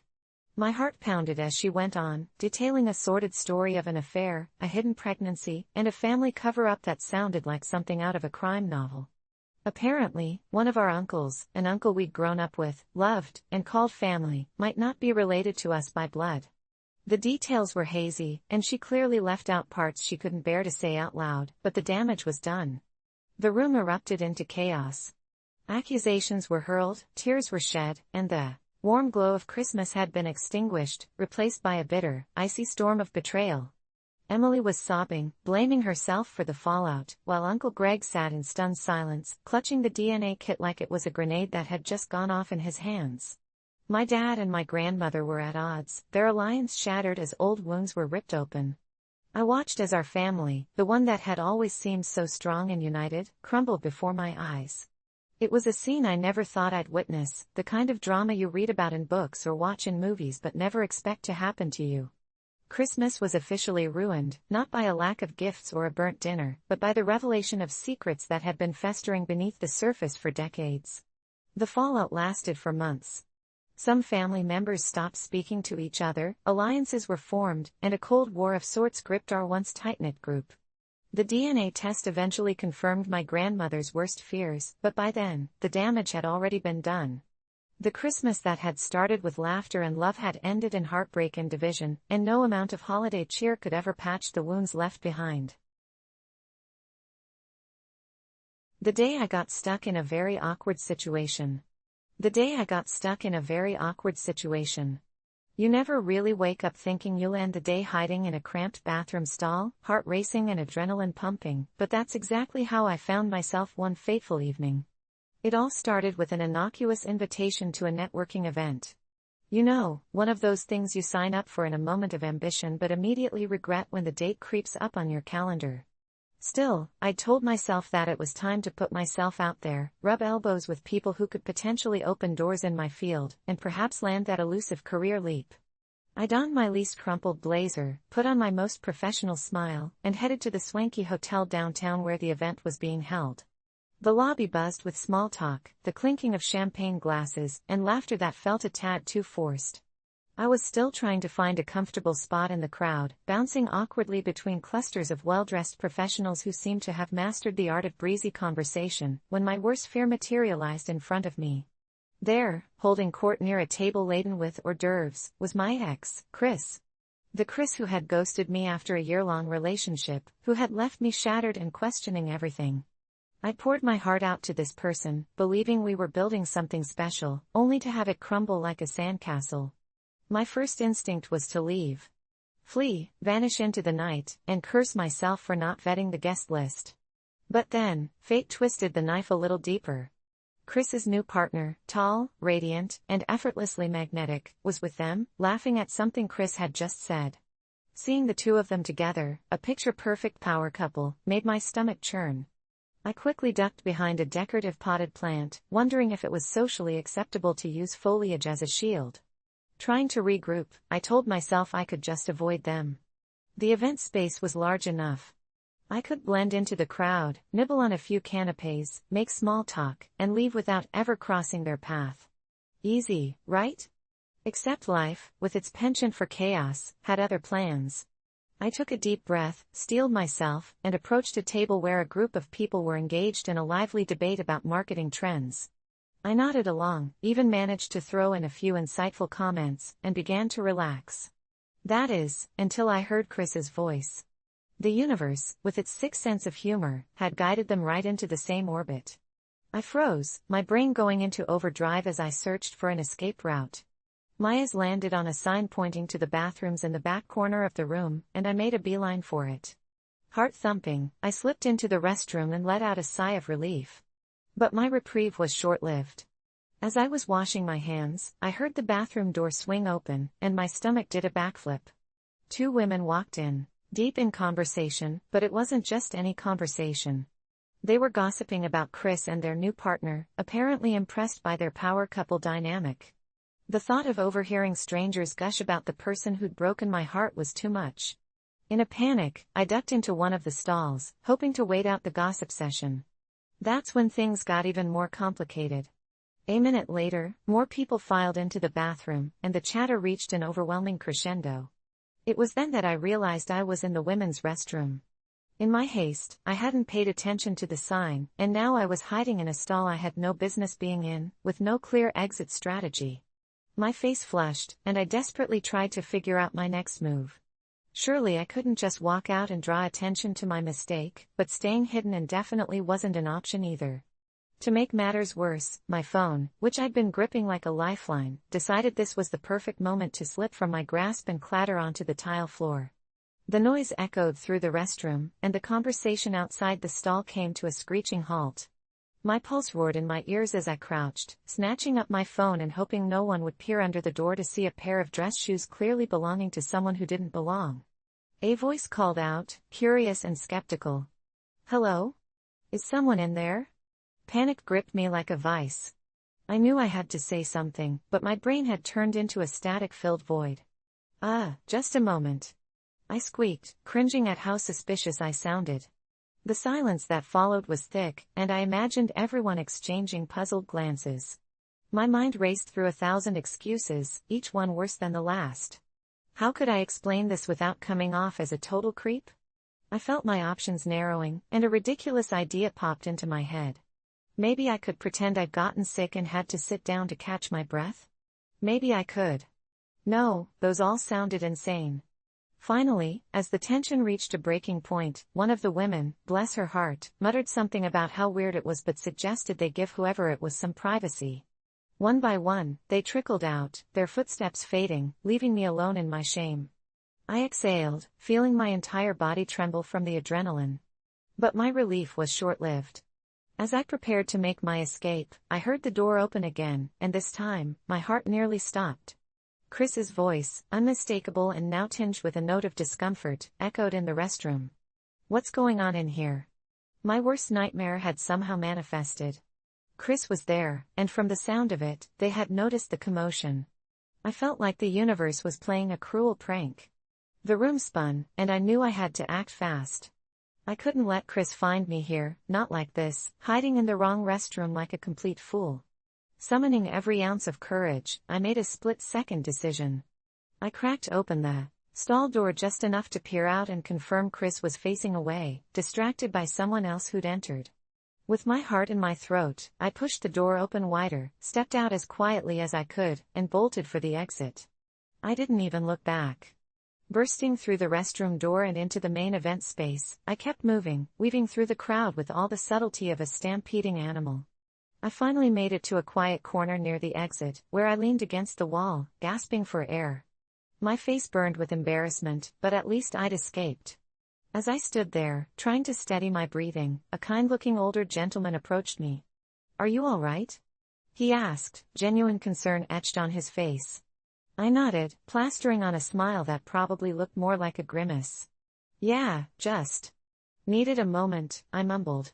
He nodded knowingly, as if he'd seen more than his fair share of overwhelmed attendees at networking events. I watched him walk away, grateful for his lack of follow-up questions. With my heart finally slowing to a somewhat normal pace, I debated whether to stay or leave. Part of me wanted to disappear into the night and never show my face again, but another part of me realized something important. As mortifying as the experience had been, I'd survived it. I'd faced one of my biggest fears, being vulnerable and embarrassed, and come out the other side, albeit a little shaken. So, I straightened my blazer, brushed off the lingering embarrassment, and decided to stick around, determined to salvage what I could of the evening. Sometimes, awkward situations have a way of reminding us that we're only human, prone to mistakes, and capable of surviving even the most cringe-worthy moments. When my partner and I had our biggest fight, what went wrong? When my partner and I had our biggest fight, what went wrong? It wasn't like we hadn't argued before. In fact, we'd always had what I thought was a passionate relationship.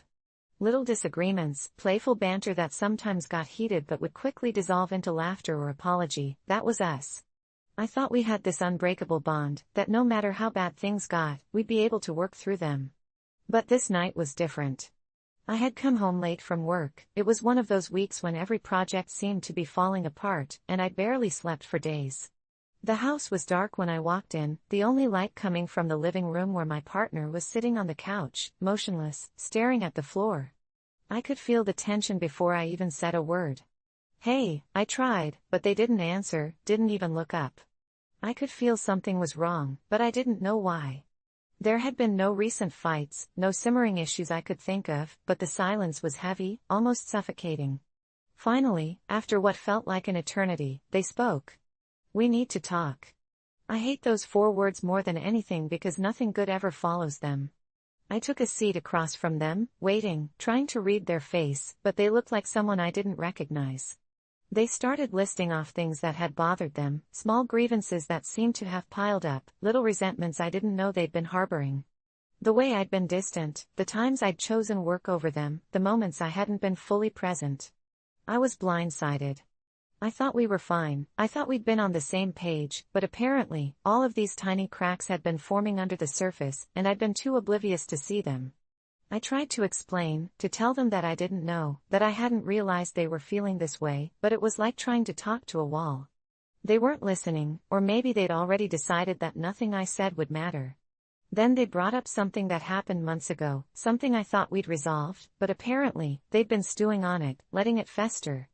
I felt this surge of anger then, this bitter resentment that they hadn't come to me sooner, hadn't given me a chance to fix things before it got this bad.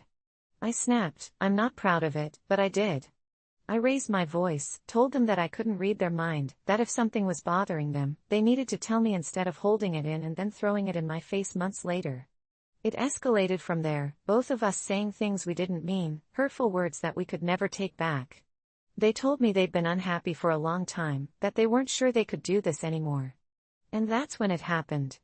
I felt something shift, like the ground had dropped out from beneath me, like the person sitting across from me was suddenly a stranger. I looked at them, really looked, and for the first time, I saw someone who wasn't my partner, someone who had all these hidden corners and dark places I'd never noticed. It terrified me. I remember getting up, walking to the window, staring out into the night, trying to calm down, trying to think of anything to say that would fix this, but nothing came. And then, as I stood there, I felt something. It's hard to describe, but it was like this icy hand on my shoulder, this cold weight pressing down on me, making it hard to breathe. I turned around, but no one was there. My partner was still on the couch, watching me with this strange expression, like they knew something I didn't. "What's wrong?" they asked, but their voice didn't sound right, didn't sound like them. I shook it off, told myself I was imagining things, that it was just the stress of the fight, but as I looked at them, I couldn't shake the feeling that something was wrong. Their eyes looked different, darker somehow, and there was this slight smile, like they were enjoying watching me unravel. "Why are you smiling?" I asked, my voice trembling. They looked confused, like they didn't know what I was talking about, but the smile was still there, faint but unmistakable. That's when the room went cold, colder than I thought possible, and I felt this pressure in my chest, like something was squeezing the air out of me. I wanted to leave, to get out of that room, but I couldn't move. My partners started talking again, but the words didn't make sense. They were saying things I'd never told them, secrets I'd kept buried for years, things no one else knew.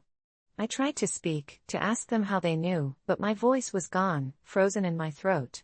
They kept talking, listing off every mistake I'd ever made, every regret, every dark thought I'd ever had, and I could feel myself unraveling, feel my mind slipping. I closed my eyes, told myself to wake up, to snap out of it, but when I opened them, I was alone. The couch was empty, the room silent. I looked around, heart pounding, but there was no sign of my partner. I stumbled to the bedroom, calling their name, but the house was empty. I grabbed my phone, called them, but it went straight to voicemail. I don't know how long I sat there, just staring at the wall, trying to make sense of what had happened, but it felt like hours.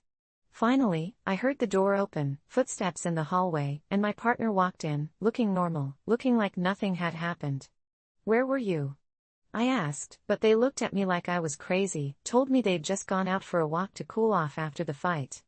I tried to explain what I'd seen, what I'd felt, but they laughed, said I was just stressed, that I'd imagined it. But I know what I saw, I know what I felt, and every time I look at them now, I can't shake the feeling that something isn't right. There's this distance between us, this coldness that wasn't there before, and sometimes, when they think I'm not looking, I catch them staring at me with that same strange smile. I don't know who they are anymore, don't know if they're still the person I fell in love with, or if something else came back with them that night. All I know is that I can't sleep, can't eat, can't think straight. I feel like I'm losing my mind, like whatever I saw that night is still with me, watching, waiting for something. And the worst part? I don't think it's finished with me yet. The day my ex came back, a roller coaster of emotions. The day my ex came back, a roller coaster of emotions. I never expected to see him again, let alone in the middle of the grocery store, while I was juggling a carton of eggs and a box of cereal. When I looked up, there he was, standing in the aisle, looking like some ghost from my past had come back to haunt me. My heart sank, then jumped, then fluttered in the span of 5 seconds.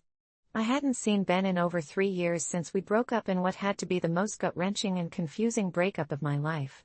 I froze, unsure whether to run or wave, but before I could decide, he saw me, too, and that familiar smirk crept across his face, the one that used to make my heart race and my mind turn to mush. He walked over, and suddenly, every memory, every emotion I thought I'd buried came flooding back, swirling around in my head like a tornado I couldn't escape.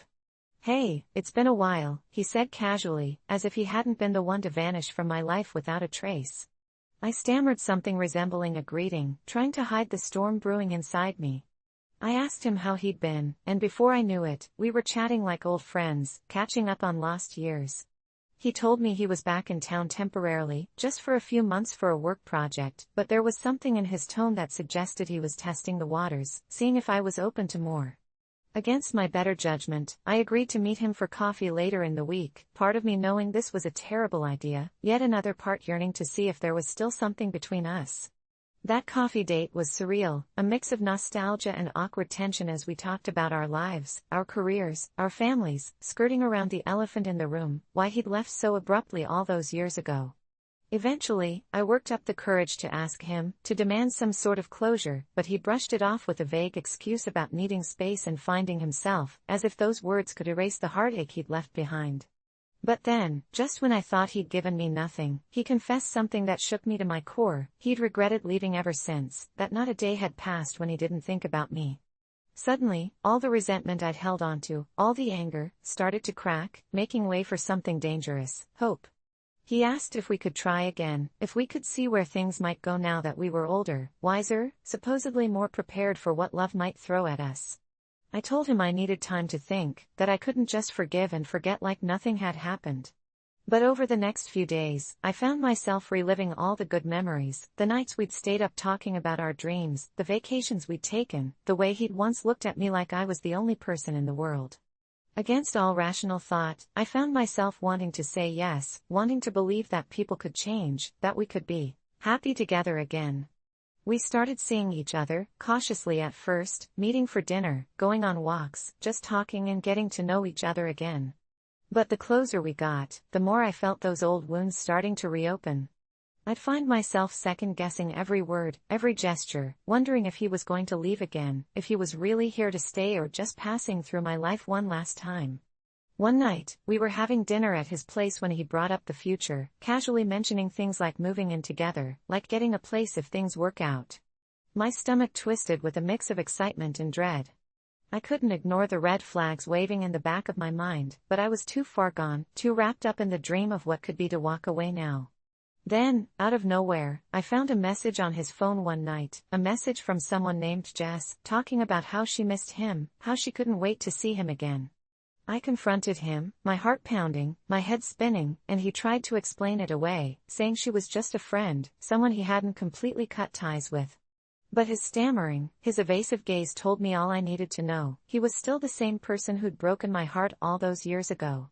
The betrayal stung even worse this time, knowing I'd let him back in, knowing I'd opened myself up to the same pain all over again.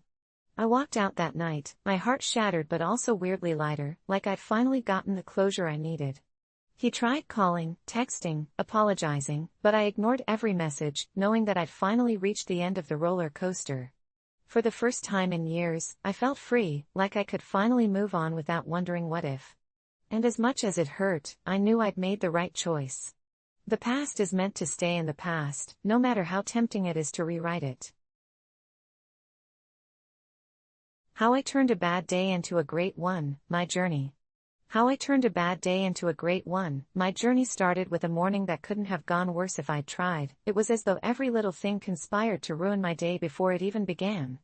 My alarm didn't go off, my coffee maker broke, and as I rushed out the door with an empty stomach and frayed nerves, I stepped directly into a puddle that soaked my only pair of decent shoes. I considered just calling in sick right then, but something inside me insisted that maybe I could still salvage it, so I trudged on, convincing myself that things would get better. On the subway, however, things only got worse. A guy with no sense of personal space bumped into me and spilled his coffee all over my clothes. I barely managed to stifle my frustration, plastering on a forced smile, and tried to clean myself up with a crumpled tissue I found in my pocket. My boss had already been on my case about my negative energy, so I told myself to hold it together and keep going, convinced that my luck had to change at some point. But as I arrived at work, I realized I'd forgotten an important presentation file, left sitting on my desk at home. I felt the dread sink in, knowing my boss would use this as yet another reason to reprimand me, and I braced myself for what was sure to be a disastrous day. In a moment of desperation, I decided to take a quick walk to clear my head, hoping that maybe a change of scenery would help. As I walked down a quiet alleyway, something caught my eye, a small, faded sign that I'd never noticed before, pointing toward a door with the words Fortunes and Fresh Starts painted in peeling letters above it. Normally, I'd never even think about going into a place like that, but something about the day had worn down my usual skepticism, and I felt this strange pull, an urge to just walk in and see if maybe, just maybe, there was something there that could help me turn things around. Inside, the shop was dimly lit and filled with the scent of old books and incense, the walls lined with shelves of odd trinkets, crystals, and dusty bottles. A woman with piercing green eyes sat behind the counter, looking up at me with a knowing smile as though she'd been expecting me. "Bad day?" she asked, her voice soft yet oddly compelling, and I found myself nodding before I could stop myself. She motioned for me to sit, and before I knew it, she was spreading out a set of tarot cards, her eyes narrowing as she studied them intently. "You've got a lot of negative energy surrounding you," she murmured, flipping over one card after another, and the more she spoke, the more I felt this strange tingling sensation, like something deep inside me was shifting. When she finished, she looked at me with a seriousness that sent chills down my spine. "Today, you have the chance to turn everything around, but it won't be easy," she said, handing me a small glass vial filled with a murky liquid. "Drink this at the end of the day, and everything you need to know will be revealed." I almost laughed, ready to brush her off as some kind of scam artist, but something in her eyes kept me from walking away. I took the vial, thanking her awkwardly, and headed back to work, trying to shake off the bizarre encounter. The rest of the day was just as terrible as I'd expected. My boss scolded me in front of everyone for the missing file, my coworkers avoided me, and by lunchtime, I was ready to break down. But every time I thought about leaving, I felt the weight of that vial in my pocket, a strange reminder that I had one last option, no matter how ridiculous it seemed. As the day finally ended, I found myself alone in the office, the fluorescent lights buzzing overhead as I sat at my desk, staring at the vial. I felt stupid, part of me convinced it was nothing but colored water, yet another part of me felt that tingling again, stronger than ever. Without letting myself think too much, I uncorked it and took a sip, expecting some terrible taste, but to my surprise, it was almost sweet, like honey with a hint of something herbal. Almost instantly, I felt a rush of warmth spread through me, a strange sensation that was both comforting and exhilarating. And then, as I sat there, I began to notice something odd. Everything around me seemed sharper, more vivid, as though a veil had been lifted. My senses felt heightened, my thoughts clearer, and I realized with a shock that the weight of the day's frustrations had melted away, leaving me feeling lighter than I had in years. That's when I noticed the whispers, faint but unmistakable, like a dozen voices murmuring just out of earshot. I stood up, looking around, but the office was empty. The whispers grew louder, their tones soothing and encouraging, and as I listened, I felt a surge of confidence, a conviction that I could handle anything. I made my way out of the office, the world seeming to shift around me, the lights flickering as I walked down the hallway. By the time I reached the street, everything looked different, almost surreal, as though I were seeing it all for the first time. People passed by with friendly smiles, nodding at me as though they knew me, and I felt an odd kinship with everyone I saw.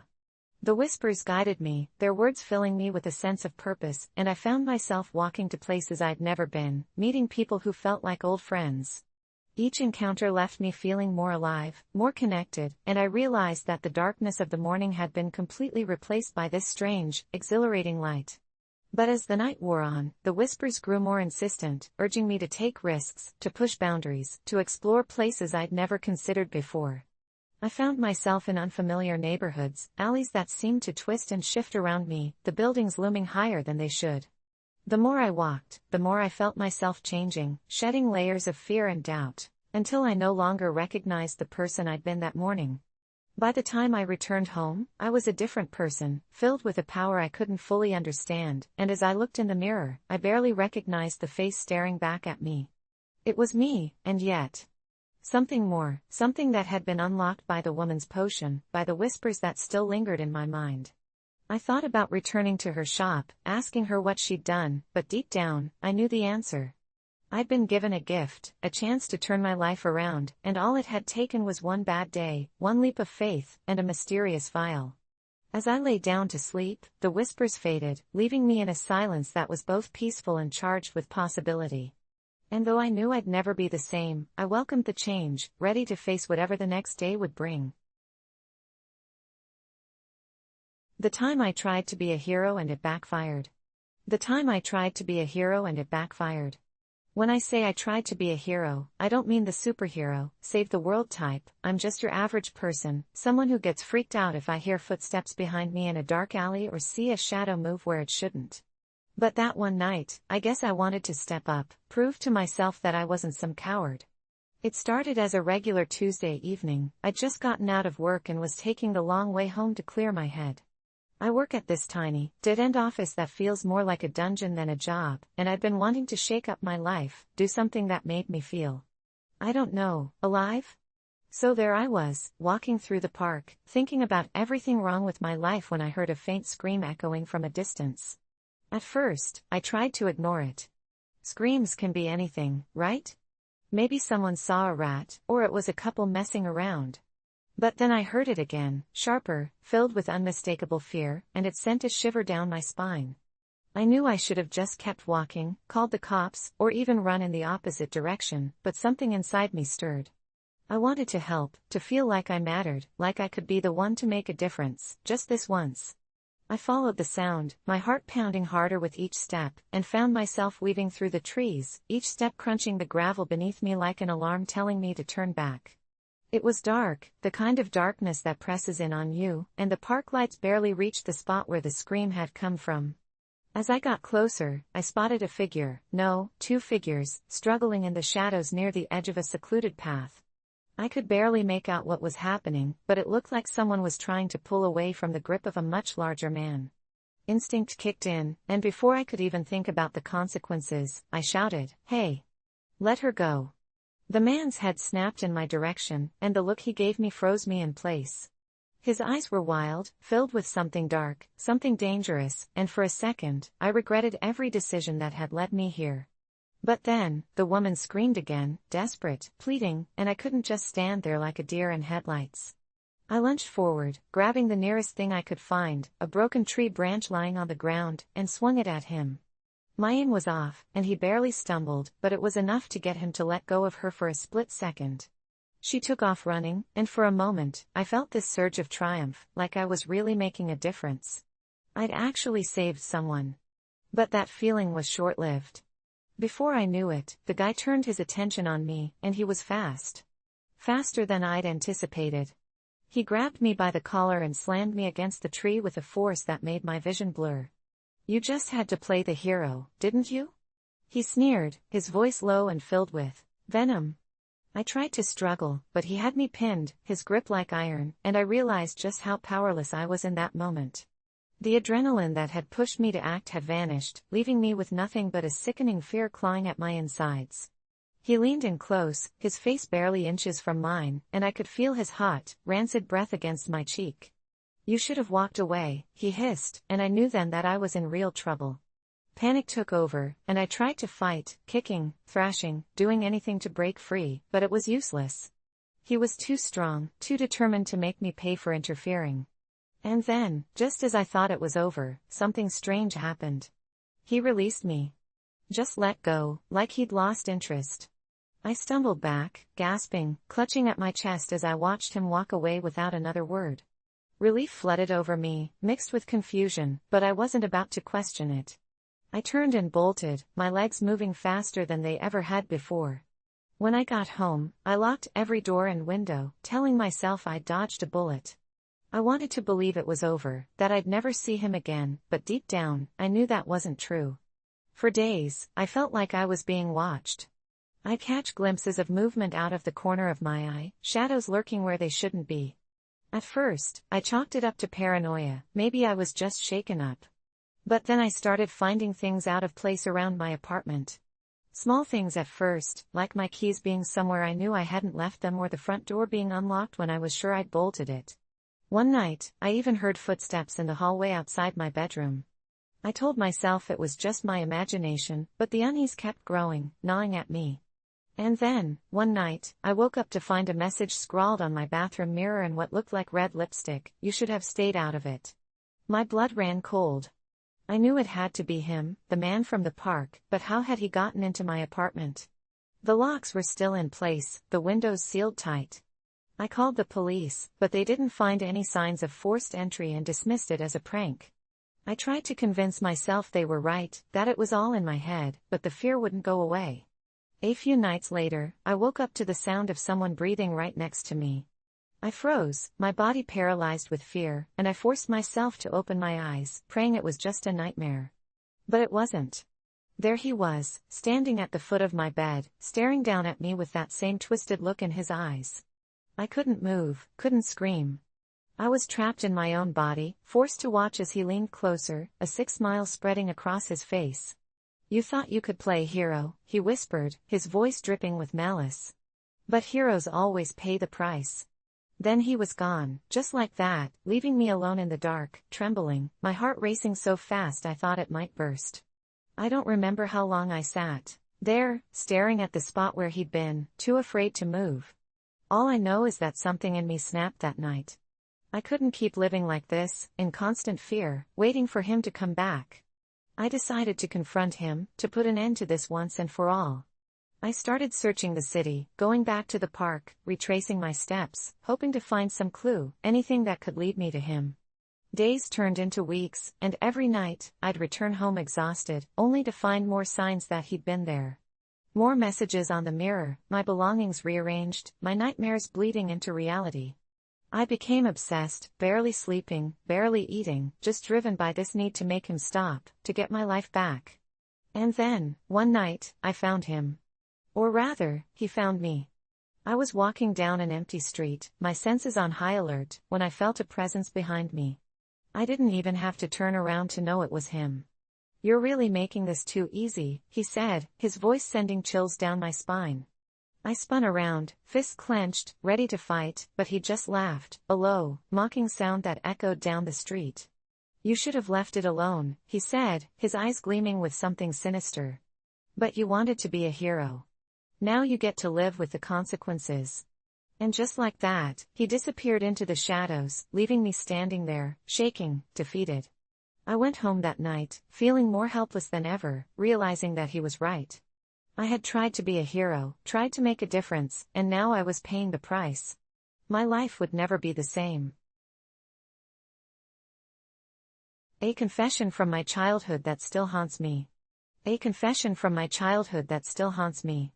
I've never told anyone this before, but I feel like it's been eating me alive for years, like something dark and poisonous that I can't keep inside any longer. It all started one summer when I was around 12, back when my parents used to send me to stay with my aunt in this tiny, almost forgotten town a few hours from the city. My aunt's house was an old colonial on the edge of a dense forest, and though it was beautiful, there was something unsettling about it. As a kid, I didn't really understand what bad vibes meant, but that house had them. There was a coldness in some of the rooms, especially the basement. My cousin David was a few years older than me, and though we'd never been particularly close, that summer he was suddenly my only companion. David was strange, though. He would stare at things too long, didn't laugh at any of my jokes, and had a way of drifting into silence mid-conversation, like he was listening to something I couldn't hear. But I was 12, lonely, and eager to have any kind of connection, so I ignored all the red flags, chalked it up to him just being different. One afternoon, David asked if I wanted to go into the woods. There was supposed to be an abandoned cabin out there, somewhere deep among the trees, and he said he knew the way. The thing about the woods was they felt like a whole different world. As soon as we crossed the boundary from my aunt's yard, the temperature seemed to drop. The sounds of birds and bugs disappeared, leaving only an unnatural silence that made my skin crawl. But David was determined, and I followed, pretending not to notice the unease settling in my stomach. We walked for what felt like hours, deeper and deeper, until the trees became so dense that barely any sunlight made it through. That's when we saw it. The cabin was old and half-collapsed, covered in moss and vines, hidden so well that you could pass by it 100 times and never see it unless you knew exactly where to look. David told me he'd found it last summer and never told anyone, that it was our secret. He was grinning like he'd just shown me the best surprise of my life, but I remember feeling a cold, prickling fear. I didn't want to go inside, but David grabbed my arm and pulled me in before I could protest. The cabin was dark and smelled of rot, mold, and something else I couldn't quite place. It was filled with strange things, dried-up animal bones scattered on the floor, weird symbols scratched into the walls, and, in the center, a small wooden box sitting on a makeshift altar. I wanted to leave, but David insisted we stay. He told me that he'd found the box last year and that there was something inside it, something powerful, something he hadn't dared to touch yet but wanted to show me. He had this wild look in his eyes, something intense and almost feverish that scared me more than anything else. Then he opened the box. Inside was a tiny, shriveled hand, no bigger than a baby's, curled into a claw-like shape and covered in some kind of dark, dried liquid. The smell hit me first. It was rancid, like old meat left in the sun. David told me it was the hand of the forest spirit, something he'd read about in some old book in my aunt's library, something he said would protect us if we made a pact with it. I wanted to run, but David grabbed my hand and told me to swear on the hand, to promise I'd keep the secret, that I'd never tell anyone about the cabin or the hand or what we were about to do. He said if we didn't swear, the spirit would get angry, and we'd be cursed. At that age, curses felt as real as anything else, so I nodded, whispered the words he told me to say, and let him press my hand onto the shriveled, leathery surface of that thing. It felt wrong, cold and hard, and it left this weird sticky residue on my skin. We left the cabin after that, and for the rest of the summer, David barely spoke to me, acted like nothing happened. I tried to forget it too, but the memory clung to me, lurking in the back of my mind, making it hard to sleep.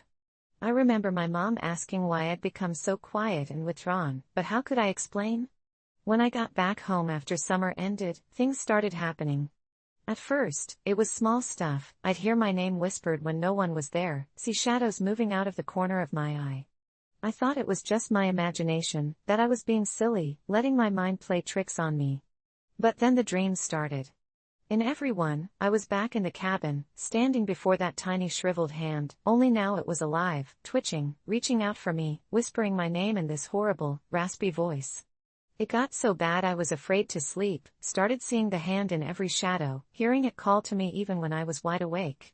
Then, one night, I woke up to find a small, red handprint on my arm, like someone had pressed their fingers into my skin while I slept.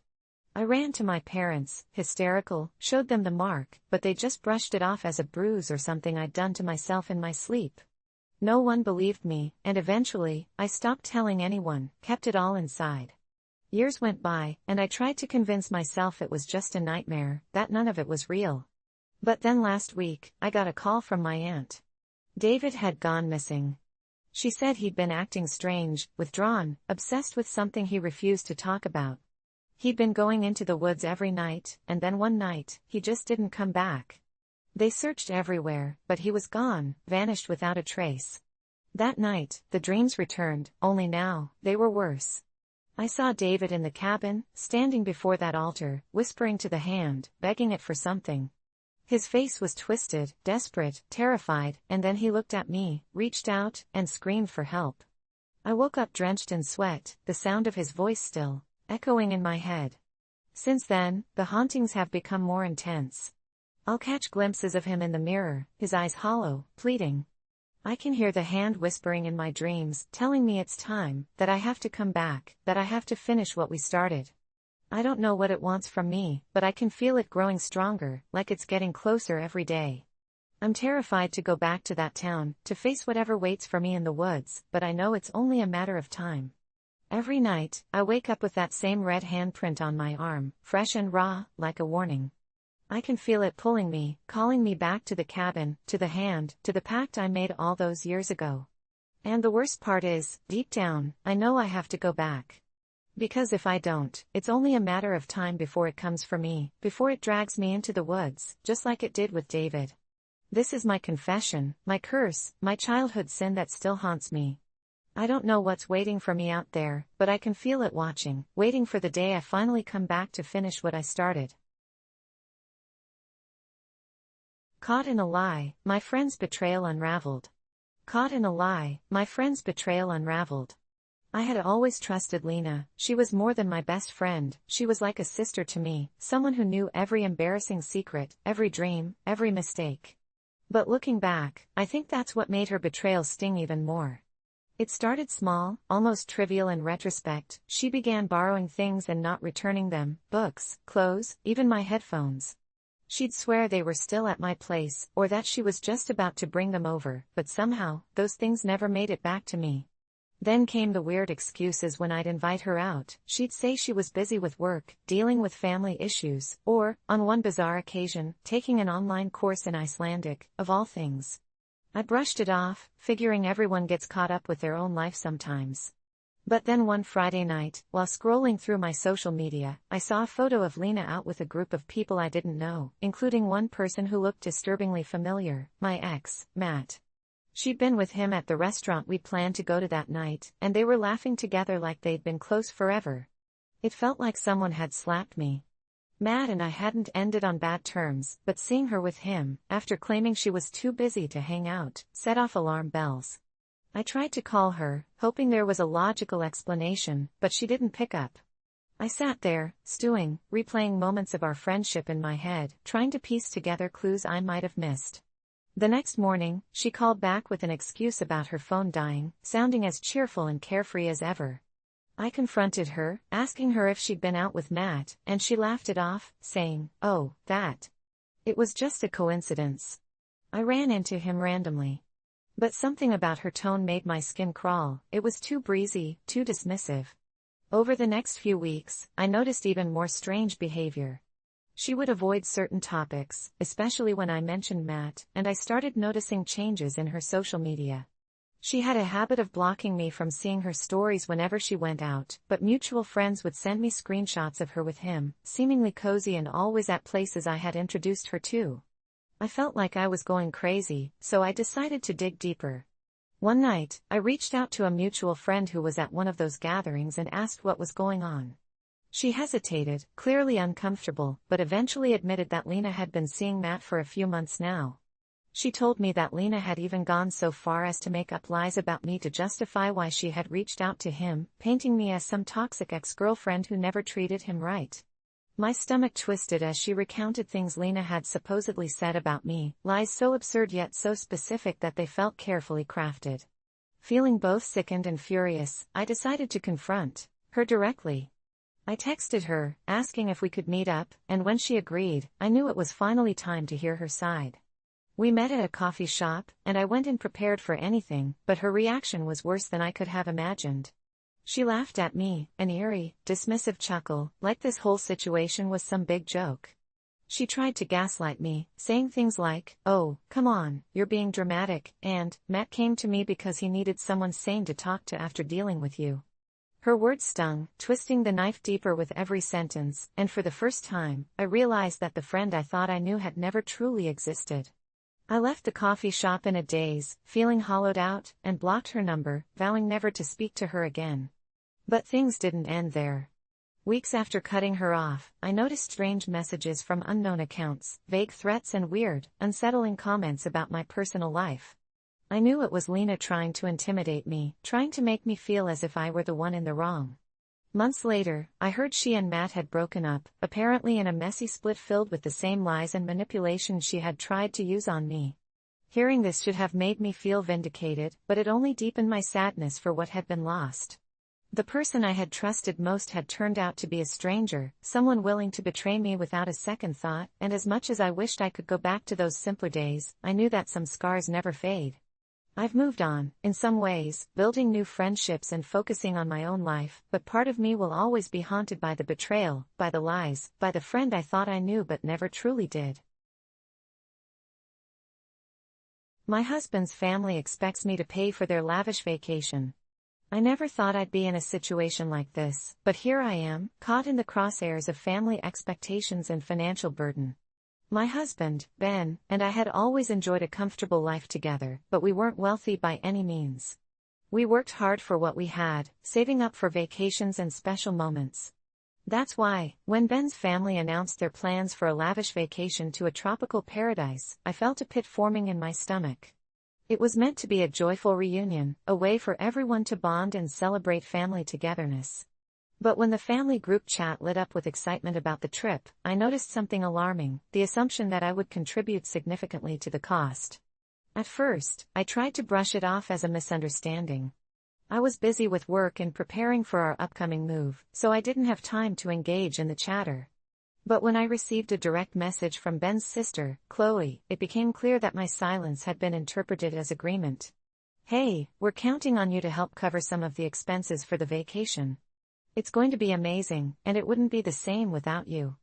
I felt my heart sink. My mind raced as I processed the implications. Why should I be expected to pay for a vacation that I hadn't even planned for? I messaged Ben, hoping to get his support. "Can you talk to your family about this? I don't think it's fair for me to shoulder part of the cost." Ben's response was disappointing. "They're just excited, and they've always seen you as part of the family. Can't you help out a little? It'll mean a lot to them."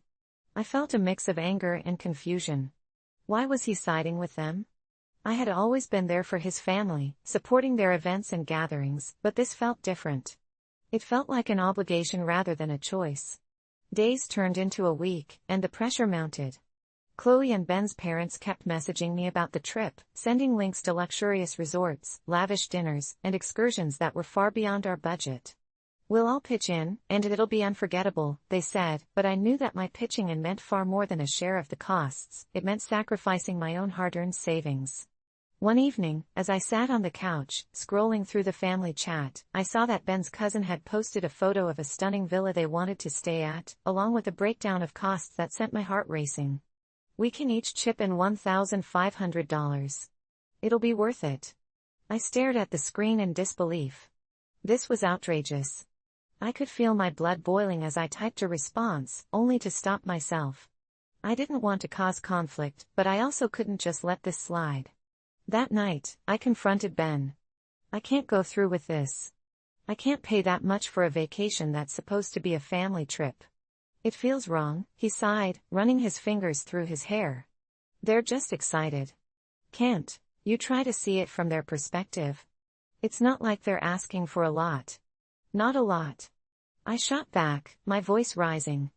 That's a significant amount of money for us. I don't understand why I'm being pressured into this. He looked at me, frustration etched on his face. It's family. Just think about how much it would mean to them. They don't have a lot of chances to get together like this. I felt utterly alone. It seemed like I was fighting a losing battle against expectations, and I couldn't understand why Ben couldn't see my side. Over the next few days, the pressure mounted further. I was bombarded with messages from his family, each one more insistent than the last. We're counting on you. It'll be so much fun. You can't let us down. It felt like a wave of guilt was crashing over me, pulling me under. I decided to take a stand. I texted the family group chat, stating clearly that while I loved them and wanted to be part of the trip, I could not afford to contribute in the way they expected. The response was immediate and explosive. What do you mean you can't help out? This is a family vacation. We're all in this together. I felt a knot tighten in my stomach as the messages flew back and forth. Ben's family, the same people I had spent years growing close to, turned on me in an instant. I read their messages, feeling the sting of their words. Selfish. Ungrateful. I was taken aback by how quickly their support turned to hostility. My heart raced, and I could feel the panic rising. Ben tried to mediate, but his efforts only fueled the fire. You're making them feel bad, he said. You don't want to ruin this for everyone, do you? I felt crushed, like the very ground beneath me was crumbling away. I had stood my ground, yet it felt like I was the one being punished. The emotional toll was exhausting. I tried to focus on work, but my mind kept drifting back to the family drama. I couldn't shake the feeling that I was losing a part of my family. One night, after an especially tense day, I heard Ben on the phone with his mom, his voice hushed but filled with urgency. I could make out bits of their conversation, and my heart sank as I heard her say, maybe she's just not the right fit for our family. I felt a wave of nausea wash over me. Was this really happening? My stomach twisted with anxiety as I realized that the family I had loved and supported for years was now questioning my place among them because I wouldn't pay for their lavish vacation. I confronted Ben afterward, my voice shaking with hurt. How could you let them talk about me like that? I thought we were a team. He looked guilty but defensive. You need to understand. They're just trying to include you, and maybe you should consider that they're right. You don't want to be the one who ruins this for everyone. His words struck me like a slap to the face. It felt like I was standing on the edge of a cliff, teetering between the life I had built with Ben and the reality of being pushed away by his family. The following days felt like an emotional roller coaster. I spent countless hours scrolling through their group chat, seeing them make plans and jokes, all while I felt like an outsider. Finally, the day of the trip arrived, and I was a bundle of nerves. I had made it clear I wouldn't be attending, but part of me wished I could just pack my bags and join them, ignoring the hurt and resentment. As I watched them board the plane and the group photos flooding my feed, I felt a profound sense of loss wash over me. It was as if I was witnessing my life slipping through my fingers. I realized I had sacrificed my own happiness to fit into a mold that no longer served me. In the weeks that followed, Ben and I struggled to find common ground. He was torn between his family and his wife, and the tension hung in the air like a storm cloud. I could sense the frustration building between us, and as much as I wanted to bridge the gap, every attempt felt futile. Then, one day, I received a message from Ben. I think it's best if we take a break. The words shattered me. My heart raced as I read and reread the message, hoping it was a mistake. But deep down, I knew this was the reality I had feared. I had stood my ground for what I believed in, but now I was facing the consequences. As the days turned into weeks, I began to pick up the pieces of my shattered life. I focused on my work, threw myself into my hobbies, and started to rediscover who I was outside of my relationship with Ben. The pain was raw, but I slowly learned to accept that sometimes, standing up for yourself meant facing difficult choices. In the end, I learned that love shouldn't come with a price tag, and family shouldn't demand sacrifices that push you away. It was a painful journey, but it was one I had to take to find my own strength. I learned to embrace the power of self-worth, even if it meant letting go of what I thought was a forever kind of love. If you're reading this, know that it's okay to set boundaries, to say no, and to prioritize your own happiness. Sometimes, the hardest choices lead to the most profound growth, and no one should ever feel obligated to pay for someone else's dreams at the cost of their own happiness. The time I stood up to a bully, my unexpected victory. The time I stood up to a bully, my unexpected victory. I still remember the first day I met him, that towering figure with a look that could turn your blood cold and a voice like thunder, a kid everyone was scared of but no one dared to confront.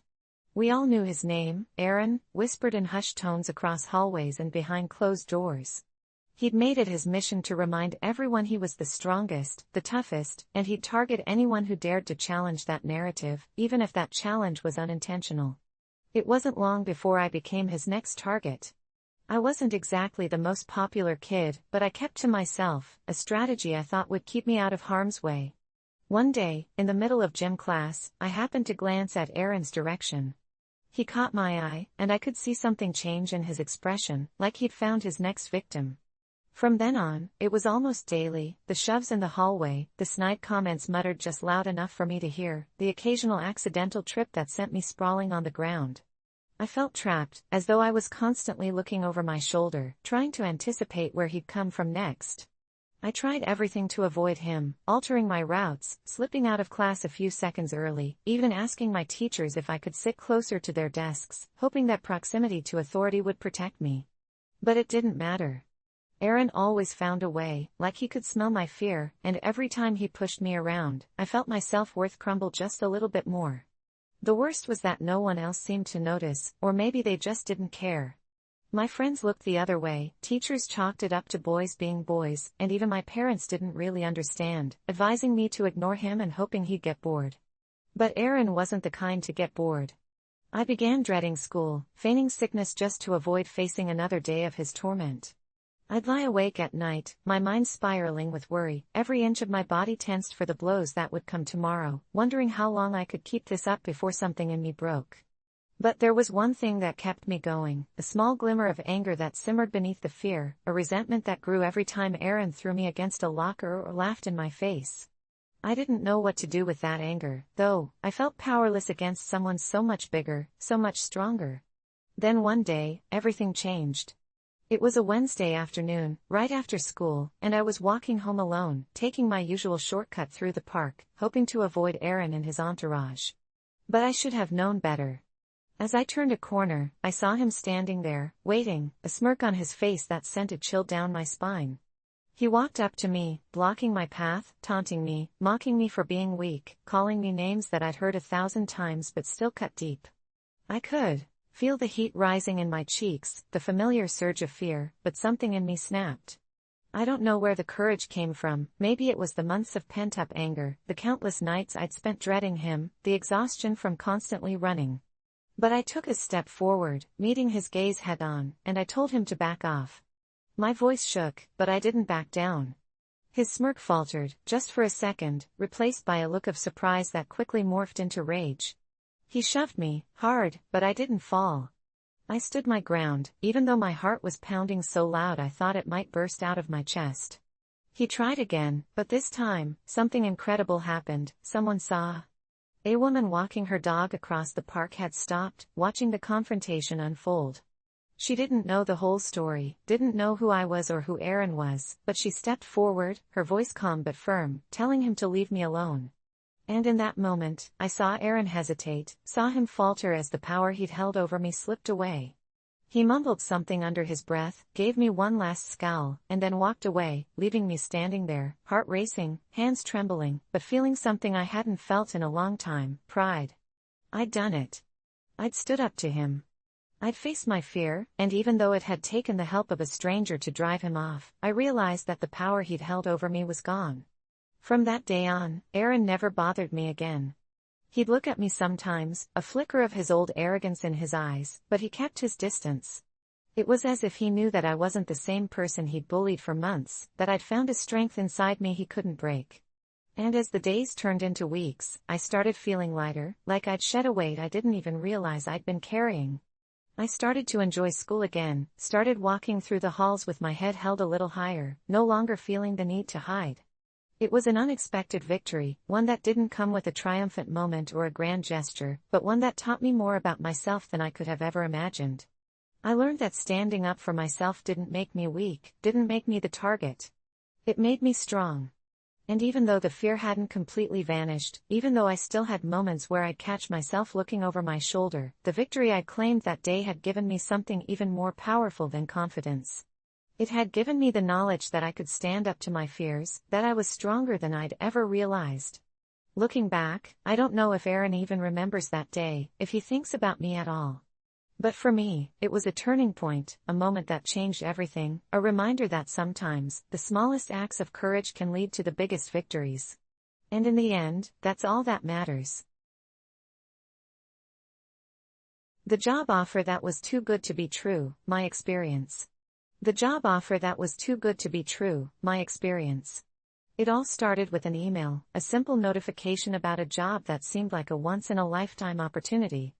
I'd been struggling to find decent work for months, the kind that paid well enough to actually cover my bills, so when this message popped up in my inbox, promising a position at an exclusive consulting firm with a six-figure salary, flexible hours, and full benefits, I was intrigued. Honestly, it sounded way too good to be true, but curiosity got the best of me, and I clicked on the link. Their website was impressive, sleek, professional, with testimonials from top-tier clients, most of whom I'd heard of. I skimmed through their mission statement, read the employee reviews, and watched a brief video of the CEO discussing the company's values and vision. The whole thing seemed legitimate. The application process was short, surprisingly so, and within hours of submitting my resume, I received a call from a woman named Vanessa who introduced herself as the HR manager. Vanessa's voice was warm and friendly, the kind of voice that immediately put you at ease. She told me that they'd reviewed my qualifications and thought I'd be an ideal fit for the role. She spoke so highly of my supposed skills that it took me a moment to realize that I hadn't actually interviewed yet. I was so flattered by her praise that I didn't think to question it. Vanessa then informed me that the job required a background check and a few preliminary tests, all standard procedure for high-level positions. She assured me they would handle everything, and all I had to do was give her my personal information, address, social security number, driver's license number, all of which I provided without hesitation. Looking back, I'm embarrassed by how easily I handed over everything, but in that moment, it felt like an opportunity I couldn't afford to lose. After the call, I received an official-looking email detailing my next steps, which included signing a non-disclosure agreement and filling out a direct deposit form so they could set up my account for payroll. They even asked for my bank account details, just to verify identity, as Vanessa put it. Again, I filled out the forms without a second thought. I was excited, and the idea of a new beginning with financial security and a prestigious job title blinded me to any potential red flags. Days passed, and I didn't hear back from Vanessa. I began to feel a bit uneasy, so I tried calling the number she'd used, only to find that it was no longer in service. When I tried visiting the website again, I was met with an error message, page not found. Panic set in, and I went through my emails, only to realize there was no way to contact the company outside of that one now defunct number and the deactivated website. I couldn't shake the growing fear in my gut, but I tried to calm myself by rationalizing that maybe it was just a technical glitch. A week later, my bank called. The representative told me there had been suspicious activity on my account, multiple withdrawals that had drained almost everything I had. My heart sank as the realization hit me like a punch to the gut. I'd been scammed. Every cent I had, gone.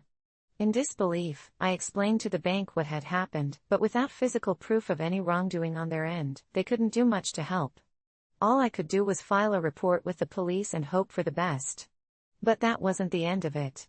Shortly after the incident, I started receiving strange packages at my doorstep, empty boxes, random trinkets, notes with cryptic messages like "Hope you're enjoying the job and thanks for all your hard work." Each message was more unnerving than the last. My phone began buzzing with calls from unknown numbers, but whenever I answered, there was nothing but silence on the other end, sometimes a faint breathing, but never a word. I was terrified, and the isolation made it worse. My friends tried to reassure me, telling me it was probably just a prank, but I could see the worry in their eyes. Late one night, I received an email from a familiar address, Vanessa. The subject line simply read, "Your employment status." Against my better judgment, I opened it. The email was blank, save for one line, "You're still on our payroll." My blood ran cold. I frantically checked my bank account, but nothing had been deposited. Instead, I found another charge, this time for something labeled employee benefits. I immediately tried to delete the email, but as soon as I did, my screen flickered, and another message appeared, this time in bold red letters, "We're watching." Paranoia took over. I started noticing strange cars parked outside my apartment, unfamiliar faces at the grocery store who seemed to be following me. I felt like I was going insane, jumping at every shadow and second-guessing everyone around me. One day, while scrolling through a forum for job scams, I stumbled upon a post that caught my eye. It detailed a story eerily similar to mine, a too-good-to-be-true job offer, a mysterious HR manager, and then, relentless harassment. The post had been written by a guy named Mark, who warned others to stay far away from companies like the one I had applied to. Mark ended his post with a cryptic line, "If you've been contacted, it's already too late." Desperate for answers, I messaged him, hoping he was still active on the forum. Days later, I received a response from Mark, but instead of answers, he only sent me a link to a hidden page. Against my better judgment, I clicked on it, and what I found was a series of profiles, each with photos and personal information, addresses, bank details, everything. Horrified, I scrolled down to find my own profile among them, along with a timestamp indicating my date of hire. The page showed dozens of other people who had fallen victim, each with their own employment status listed. Most were labeled as active, but some were listed as terminated, followed by a blank, empty space where their information used to be. My stomach churned as I realized what this meant. Frantically, I messaged Mark again, begging him to tell me what this was. This time, he responded with a single word, "Run." I packed a bag that night, leaving everything behind. I don't know who or what these people are, but I know they're still out there. They haven't stopped looking for me. Every so often, I still get emails from Vanessa, with subject lines like "Ready for your first assignment." Or "Your relocation package has been approved." I've changed my number 3 times, moved cities twice, but they always find me. I live every day in fear, looking over my shoulder, knowing that no matter where I go, they're only a step behind. This isn't a job, it's a trap, a prison I can never escape. So if you ever get an offer that seems too good to be true, trust me, walk away while you still can. Because once you're in, there's no way out. An unexpected letter changed my relationship forever. It started like any other day. I was sitting at my kitchen table, sipping coffee, scrolling through my phone. The usual routine. My boyfriend, Kyle, was in the living room, playing video games like he always did on weekends. We had been together for nearly 2 years, and things were good. Not perfect, but good. We had our ups and downs like any relationship, but I felt comfortable. Safe. I thought I knew him, knew everything about him, or at least I thought I did.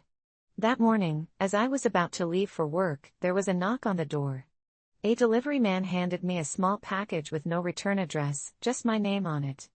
I didn't think much of it at first. It was odd, sure, but we'd had some random deliveries before, gifts from friends, orders we'd forgotten about. I tossed it on the kitchen counter, planning to deal with it later. As the day went on, the thought of that unmarked package gnawed at me. There was something unsettling about it. I couldn't shake the feeling that it wasn't just a coincidence. Around noon, I texted Kyle, asking if he knew anything about it. His response was immediate, "No idea. Probably just some random thing." I should have let it go, should have just opened it like any other package, but there was something about it that tugged at my gut. Maybe it was my curiosity, or maybe something deeper that I couldn't put into words, but I decided to wait until Kyle got home.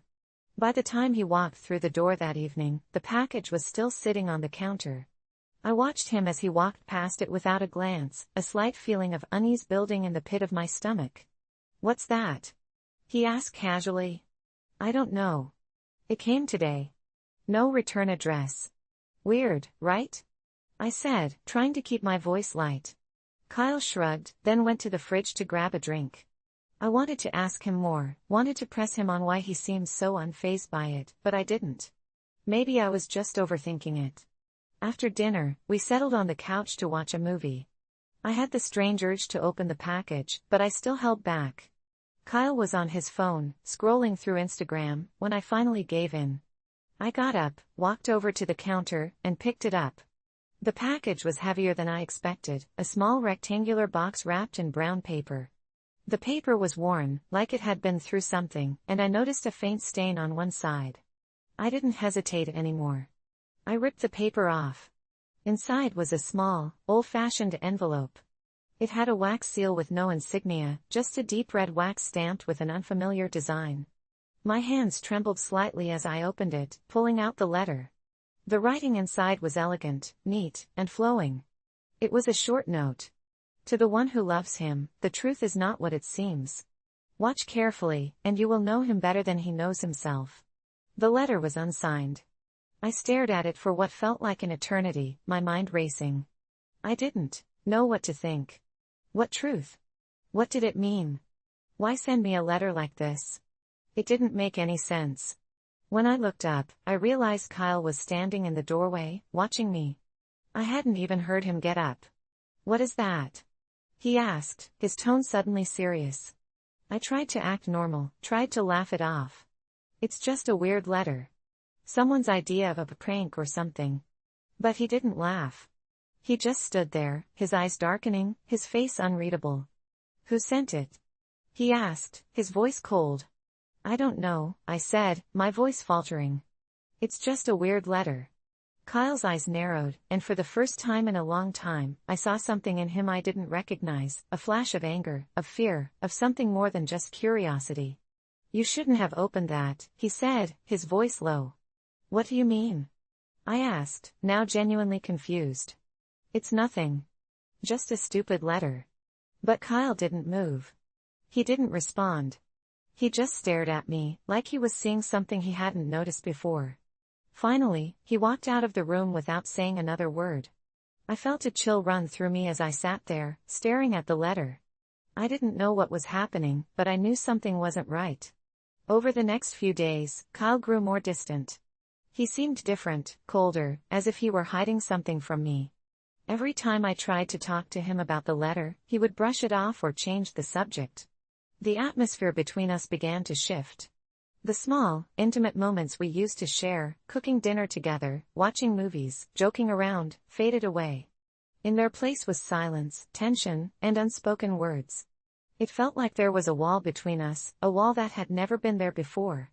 One night, unable to stand it any longer, I confronted him. "Kyle, what's going on? Ever since the letter came, you've been acting like a stranger. What's happening?" He didn't answer me right away. He just looked at me, his face conflicted. I could see that he was struggling with something. Then, finally, he spoke, his voice barely above a whisper. "I never wanted you to find out. I never wanted you to know the truth." My heart stopped. "The truth?" I repeated, feeling a wave of dread wash over me. He took a deep breath and then, in a quiet, trembling voice, he said, "I'm not who you think I am." The words hung in the air, thick with meaning, and for a moment, I couldn't breathe. I couldn't think. "What do you mean?" I asked, my voice barely audible. "I have a past. A life before you. And I've done things. Terrible things that I never wanted you to know about." I felt a chill race down my spine. What was he saying? What had he done? "Kyle, you're scaring me. What is it? What's going on?" He hesitated again, like he was weighing whether or not to say more. Finally, he looked at me and said, "I wasn't always the person you know. Before we met, I was involved in things I can't talk about. People. Dangerous people. And I thought I could leave all that behind, but the past doesn't just go away." The world seemed to tilt on its axis, and I felt everything I knew about Kyle slipping through my fingers. "What kind of things? Who were you involved with?" I asked, fear starting to rise in my chest. He looked away, his eyes clouded with regret. "I can't tell you that. But I'll make sure you're safe. That's all I can do now." And that was when I realized that the letter wasn't just some random prank. Someone had sent it for a reason, to remind Kyle of something he couldn't escape. Something from his past that had caught up with him. The next few weeks were a blur of confusion and fear. I didn't know who to trust, or what to believe. I couldn't shake the feeling that the letter was just the beginning, that there was so much more going on beneath the surface. My relationship with Kyle was never the same after that. The person I thought I knew, the person I thought I loved, was gone. And I was left with nothing but questions. What had he done in the past? Who had sent that letter? And what did it mean for us, for our future? I never got the answers I needed. I never got the closure I wanted. But one thing I learned for sure, sometimes, the truth is stranger than fiction, and the secrets we keep have a way of finding their way to the surface. My partner's ex tried to ruin our relationship, here's how I fought back. My partner's ex tried to ruin our relationship, here's how I fought back. It all started when Emma and I had been dating for nearly a year, and things were finally getting serious. We had recently moved in together, a cozy little apartment filled with the warmth of our shared laughter and late-night conversations. But that joy was shattered the moment Sophie, Emma's ex, came back into the picture.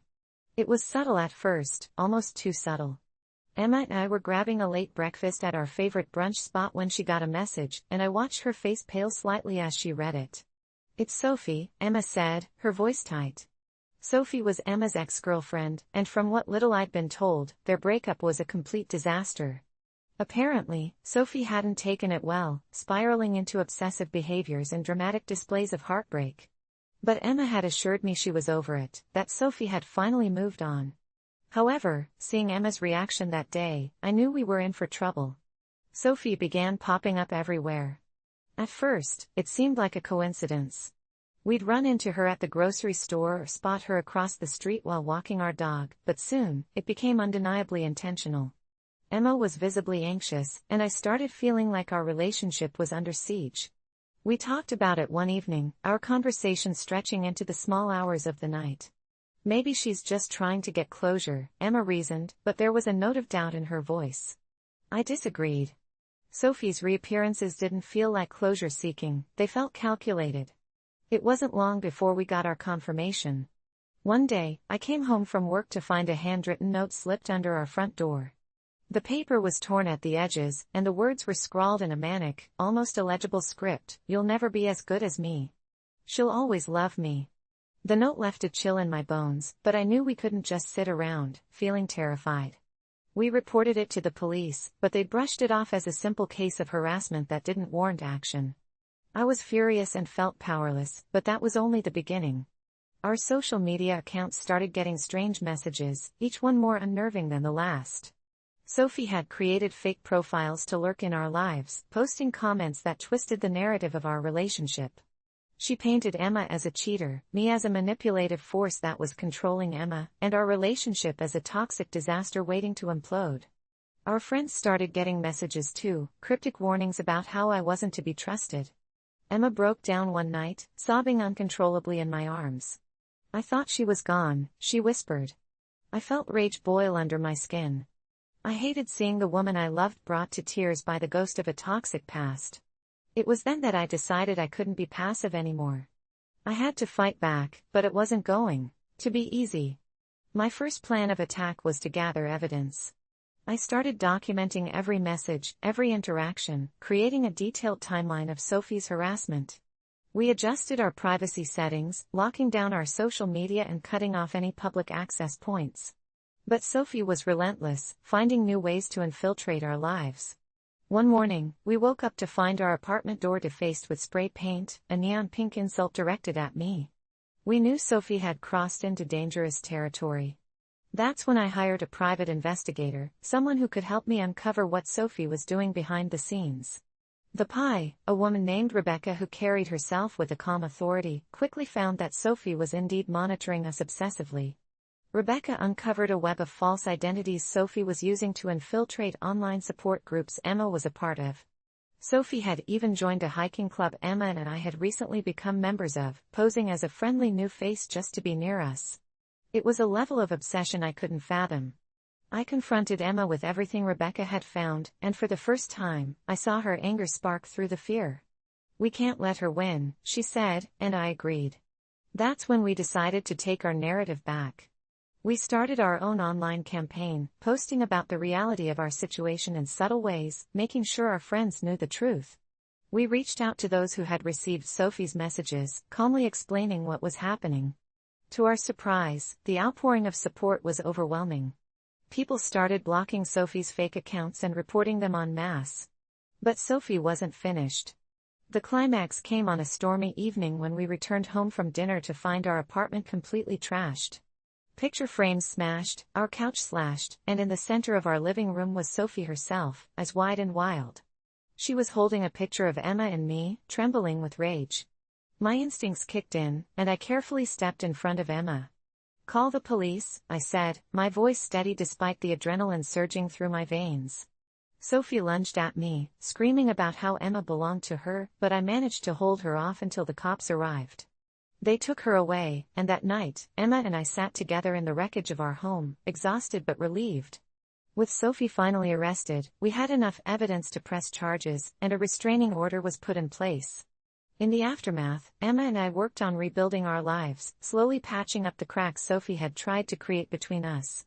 We went to therapy, strengthened our bond, and found peace in the little things: morning coffee, lazy Sundays, and spontaneous road trips. It wasn't easy, but we refused to let Sophie's darkness seep into our happiness.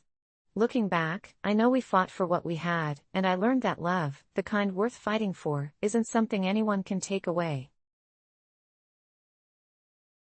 How I faced my fear of public speaking, a journey of growth. I used to be terrified of public speaking. The mere thought of standing in front of an audience, knowing all eyes would be on me, made my palms sweat and my heart race. As a child, I had always been shy, the kind of person who preferred the safety of being invisible in a crowd. I never spoke up in class, and even at family gatherings, I would avoid the spotlight. But it wasn't until I entered college that I realized just how much this fear was holding me back. It was during my second year when I first had to give a presentation in front of my peers. The assignment was simple enough, just a 10-minute talk on a topic we were passionate about. I thought I could handle it. After all, I was passionate about the subject I had chosen. But as the day of the presentation drew closer, the fear took hold. I could feel the anxiety building up in my chest, the weight of it pressing down on me until I felt suffocated. I tried to prepare. I wrote out my notes, practiced in front of the mirror, and rehearsed the speech over and over. But nothing seemed to help. The morning of the presentation, I felt sick to my stomach. I barely slept the night before, my mind racing with worst-case scenarios, forgetting my lines, stumbling over my words, or worse, freezing completely in front of the entire class. As I stood in line waiting for my turn, I could see the other students confidently walking to the front, smiling, and delivering their speeches with ease. It was like they were born for this. And then there was me, shaking, heart pounding in my ears, hands clammy with sweat. When it was finally my turn, I walked to the front, my legs feeling like jelly beneath me. I tried to steady my breath, but it came out in shallow gasps. I looked at the audience, their eyes fixed on me, and suddenly, the room felt smaller, like I was trapped in a glass box. I opened my mouth, but the words wouldn't come. My mind went blank. The more I tried to force myself to speak, the harder it became. I could hear my voice cracking, and my hands began to tremble uncontrollably. The room felt like it was closing in on me. I stammered through a few sentences, my voice barely above a whisper, but I could see the confusion and impatience on my classmates' faces. My anxiety was spiraling out of control, and I could feel the sweat trickling down my back. I knew I was failing, and it was all I could do not to run out of the room and hide. Finally, the professor stepped in, gently asking if I needed a moment. Mortified, I nodded, and with what little dignity I had left, I retreated to my seat, my face burning with embarrassment. I don't remember much after that. I know I finished the presentation, but it felt like a blur. The rest of the class seemed to pass in slow motion, and I couldn't shake the feeling of humiliation that clung to me. I avoided eye contact with anyone, choosing instead to bury myself in my books. That day was a turning point for me. I knew I couldn't keep living like this, letting fear dictate my life. I had to face it head-on. The very next week, I signed up for a public speaking workshop. I wasn't sure what I was hoping for, but I knew I couldn't let that one experience define me. The workshop was held at a community center, and I remember walking and feeling completely out of my element. There were about a dozen people in the room, all different ages, all seemingly more confident than I was. The instructor, a man named Mark, had an air of authority about him but also a warmth that made the whole experience less intimidating. The first exercise we did was simply to introduce ourselves. It sounded easy enough, but when it was my turn, I almost choked. My throat went dry, and I could feel my face flush with heat. But this time, I made myself speak, even if it was barely audible. "Hi, I'm Name, and I'm here because I want to get better at public speaking," I said, the words coming out in a whisper. But Mark smiled, nodding as if my attempt was a victory in itself. The group clapped, and though I felt embarrassed, something inside me shifted. It was the first time I had spoken in front of a group since that disastrous presentation, and it wasn't as bad as I thought. Over the course of the next few weeks, I attended the workshops regularly. At first, I couldn't make it through a single exercise without feeling completely panicked, but little by little, I started to improve. The exercises varied from impromptu speeches to storytelling and even group discussions. Each time I spoke, I felt the fear lessen just a little bit. Mark taught us a technique that helped me more than anything, focusing on the message, not the fear. He told us that no one in the audience was there to watch us fail, they were there to hear what we had to say. It was a revelation. I had always believed that everyone was judging me, scrutinizing every flaw. But Mark made me realize that my audience was more interested in the message I was sharing than in how perfectly I delivered it. Slowly, I started to believe it. I began to reframe the way I saw public speaking. I wasn't standing in front of a crowd of strangers, I was sharing something important with people who might benefit from it. That shift in perspective made all the difference. By the end of the workshop, I was still nervous, but I wasn't paralyzed by fear anymore. I could stand in front of a group and deliver a speech without losing my breath. It was a small victory, but it was a victory nonetheless. But my real test came when I was asked to give a speech at my college's annual conference. It was a big deal, and I had been selected to speak about a topic I had spent months researching. I knew I couldn't back out. The night before the speech, I felt the familiar knot of anxiety in my stomach, but I refused to let it control me. I had worked too hard to let this opportunity slip away. The next morning, as I stood backstage waiting for my turn, I took a deep breath, remembering Mark's advice. I focused on the message, not the fear. When I stepped out onto the stage, my heart was racing, but I was determined not to let it show. I looked out at the audience, my hands shaking slightly, but I started speaking. The words came out smoother than I expected, and soon, I was in a rhythm. I was nervous, yes, but I wasn't consumed by the fear. I was talking, not just to the audience, but with them. And when I finished, I was surprised to hear applause. Not just polite clapping, but genuine applause. For the first time in my life, I felt like I had truly faced my fear and conquered it. It wasn't perfect, there were still moments of nervousness, a few stumbles, but it was the best I had ever done. That experience changed me. It didn't just teach me how to speak in front of people, it taught me that fear doesn't have to control you. It's okay to be scared, but you can't let it stop you from doing the things that matter. The journey wasn't easy, and there were plenty of setbacks along the way, but each small step forward made me stronger. Now, when I stand in front of an audience, I don't just see a crowd of people waiting for me to fail. I see an opportunity to share something important, to connect with others, and to be vulnerable in a way that can inspire growth, both for me and for the people listening. Fear is still there, but it doesn't own me anymore. My most awkward moment at work, a lesson in humility. I work at a mid-sized marketing firm, and like most office jobs, things tend to be predictable. I'm a graphic designer, and though I'm not the most outgoing person, I've always been good at my job. I can usually read the room, understand what people expect, and keep things running smoothly. But one day, something happened that completely changed the way I see myself. It all started on a Thursday morning. The office was buzzing more than usual, there was a big meeting scheduled with an important client, and everyone was on edge. I had been given the task of creating some last-minute promotional material for the client's upcoming campaign. The pressure was on, and I knew this was my chance to impress. I worked late the night before, fine-tuning every detail of the design, making sure it was perfect. I was on fire. Confident. Ready to nail this. But when the meeting finally arrived, I didn't expect it to go quite the way it did. The room was filled with the usual faces, my boss, a few team leads, and a handful of other employees who didn't have much to do with the project but decided to show up anyway. I was standing in the back, quietly waiting for my turn to present my designs. I could feel the eyes of my coworkers on me as the presentation began.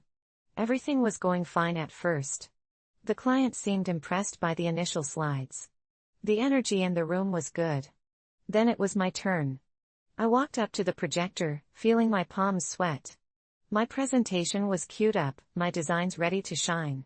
As I clicked to bring up the first slide, I felt a knot tighten in my stomach. The slide I had created, well, it wasn't exactly what I thought it would be. I had seen it dozens of times while editing it, so why didn't it look right now? I glanced at my boss, who was sitting at the head of the table, arms folded, watching intently. I swallowed hard and began explaining my design choices, but as I spoke, my words started to feel like they were slipping out of my control. I was rambling. I was fumbling. I could see the client's face growing more and more perplexed. It wasn't just the design, something was off. And that's when it happened. I had made a huge mistake. Somehow, in my haste to make everything perfect, I had accidentally swapped out a key element in the design, one that wasn't supposed to be there. A logo, to be precise. The one that belonged to a competitor. The client noticed it almost immediately. "That's not our logo," the client said, pointing at the screen. The words hit me like a ton of bricks. My face went flush, my stomach dropped, and the room seemed to close in around me. "Sorry, what?" I stammered, trying to cover it up. But it was too late. The damage was done. "That's not our logo," the client repeated, louder this time, his voice tinged with disbelief. "This is the logo for your client's competitor, isn't it?" I froze, my mind going blank. I knew it. I had seen that logo earlier, but I was so focused on the colors and layout that I hadn't caught the error. I tried to play it off, but it was clear as day. Everyone in the room was staring at me now, my boss, my coworkers, and worst of all, the client. The silence was deafening. My heart pounded in my chest, and I could hear the blood rushing in my ears. I stammered an apology, but it didn't feel like enough. I wanted to crawl under the table, disappear, but instead, I stood there, awkwardly smiling as if that would somehow make it better. The client's expression shifted from confusion to irritation. "This is unprofessional," he said, shaking his head. "We've been working with your firm for months, and this is the kind of mistake we get?"